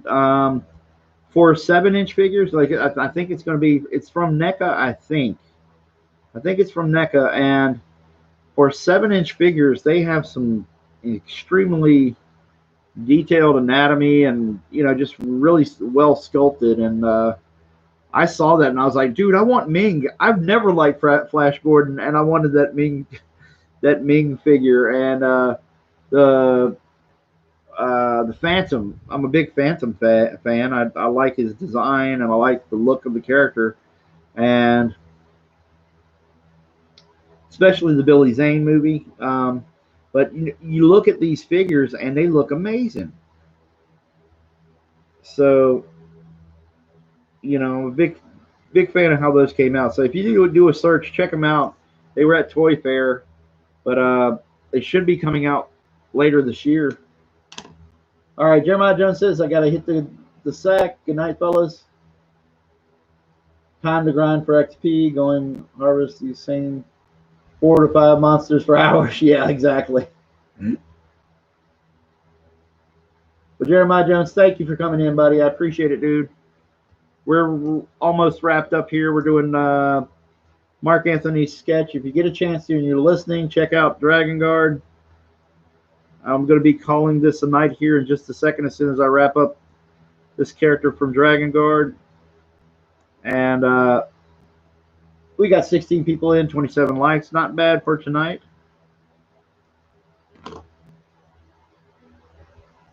Wandel Diablo says, I really like the Jim Aparo Phantom. Yeah, there you go. I haven't seen Jim Aparo's version of it, but I'll go check it out. It's what Google's made for.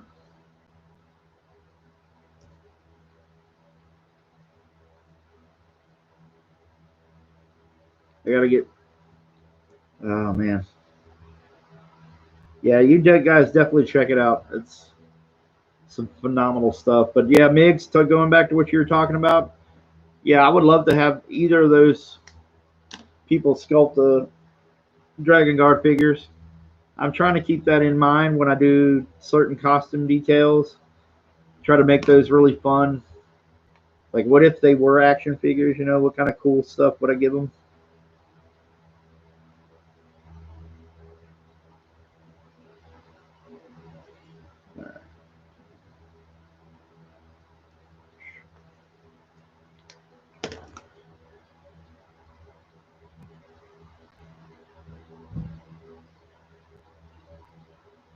Victor says Jay Salat. I know the artist you're talking about. I've never been able to pronounce his name properly, so I don't want to butcher it. But yeah, his Phantom. Yep, he's got insane talent. He does insane pieces. Uh, Definitely like his work.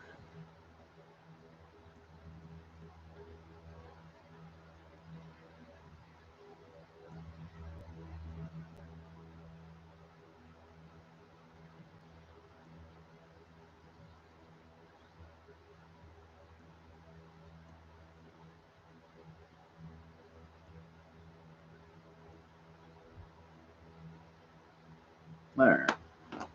So we're putting the final touches on this piece for Mr. Mark Anthony. You guys, one final time tonight, if you get a chance to, the link is in the description. Please click on it. Check out Dragon Guard. Back us. We could use your help. We're almost at 41K. And I think you're going to like the book. If you dig the colors, you dig the artwork, if you check it out, like the subject matter,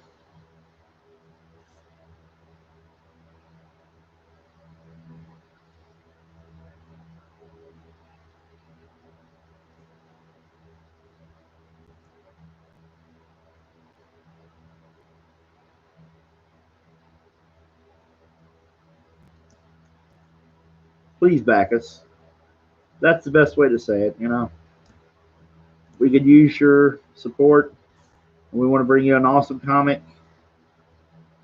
I want to bring you the best work of my career.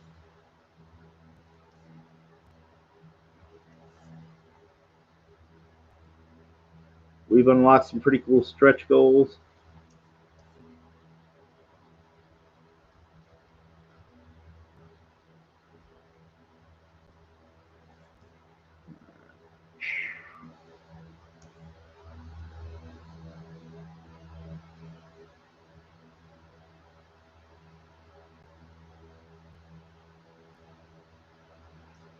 Have a little fun here. Boom, boom, boom.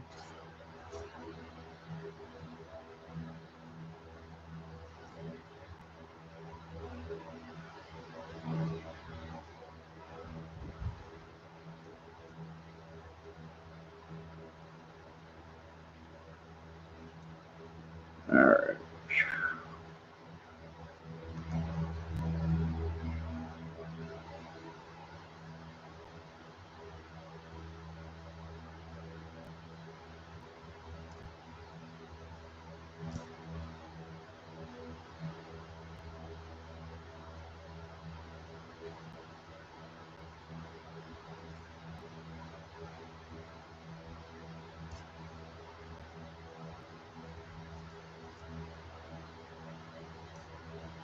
Anyway, I'm letting the.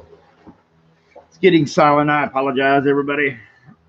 We're getting sucked into the drawing.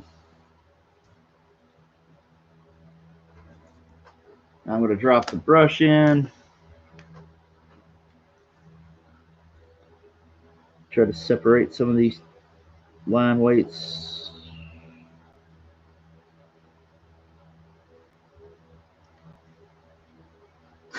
Mark Anthony says, become one with ink.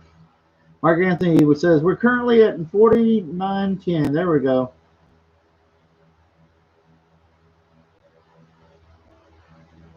Victor says it's wise not to overpromise on your project. It'd be better if you said, "Look, I tried on the comic. It's not great, but if you could just help me out."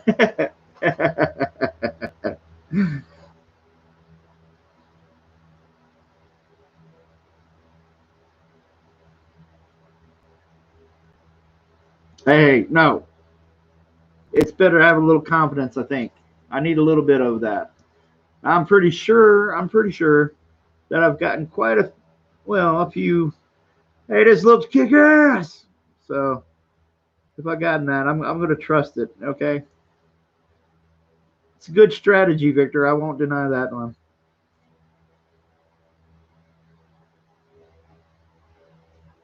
Yeah, thank you, Victor.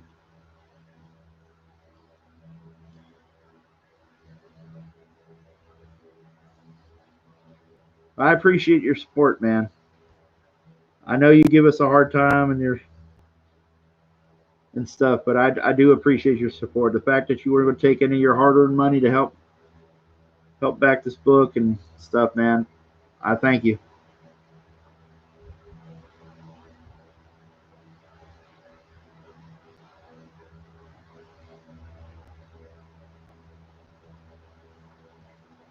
All right.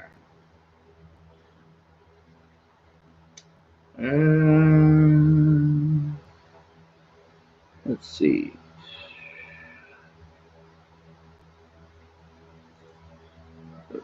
Boom. There we go.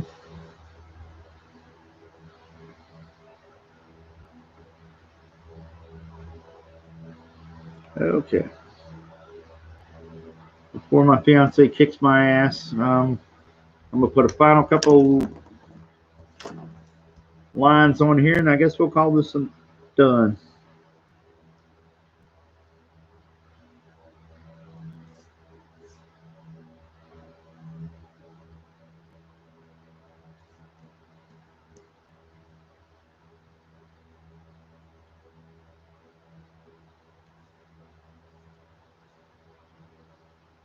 And do some of this, give it some of this hatching to kind of almost imply a little bit of fur. Since he's furry, it's like the Grinch.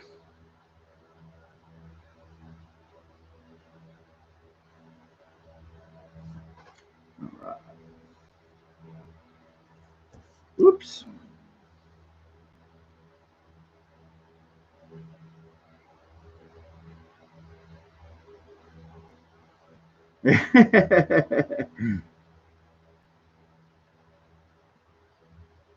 I don't know, man. She throws things. It's not good. I've had to duck a few times. I'm just joking.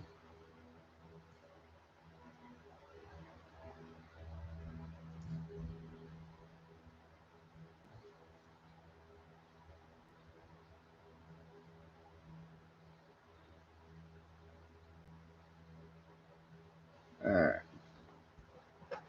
Got some hatching lines going on in there.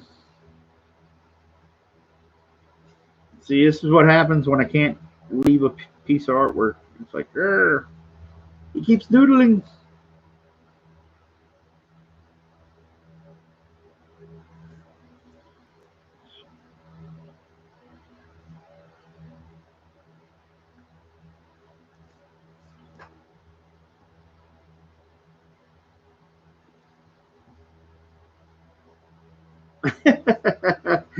I hope so, Mark Anthony.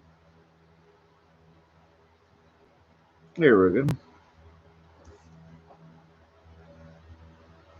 Everybody out there, we got 15 people in with 27 likes. Not doing too bad tonight. So, you guys, I want to thank you. Everybody's watching. I hope you take a chance on Dragon Guard.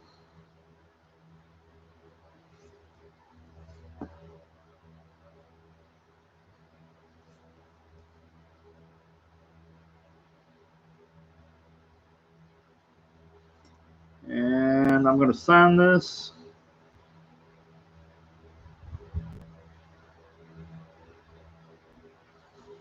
And he looks like he's about done. Maybe some knuckles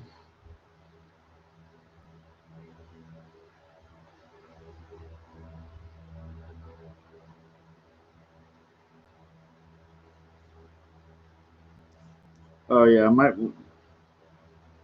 put a little something on these bracers. He's got some kind of weird totem or glyphs or runes or whatever on his bracers here. Give the leather some texture of some kind.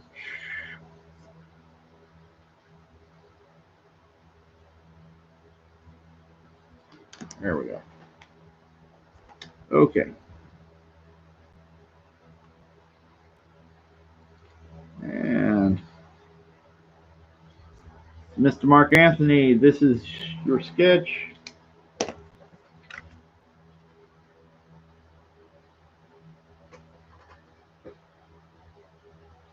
This is your sketch tonight, so thank you. Actually, hold on. There we go. I made a little goof there. There we go.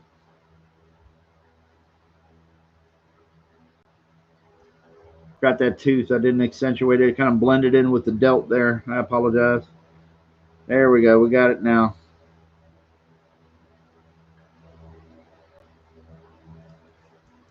There you go.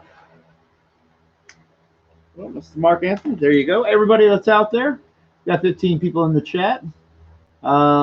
You guys, thank you for tuning in. We did 5 or 6 sketches tonight, and we'll be back for some more.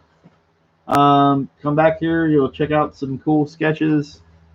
I'll let you know on Twitter and Facebook. And everybody, back to Dragon Garden. I hope you have a good night. Everybody sleep well. Thank you for tuning in. My best to the chat.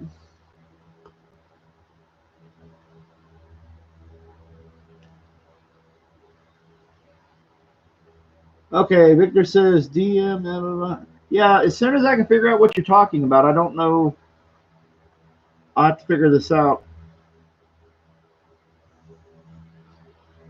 Mark Anthony, share out the campaign again. In the meantime, Mick says, have a good night all. Yeah, you sleep well, Mick. I'll be trying to get you something tomorrow as far as like getting a really tight, readable, understandable layout for you.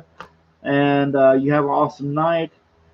Everybody out there, thank you again. I appreciate you watching and checking out Dragon Garden. To everybody, good night. Peace.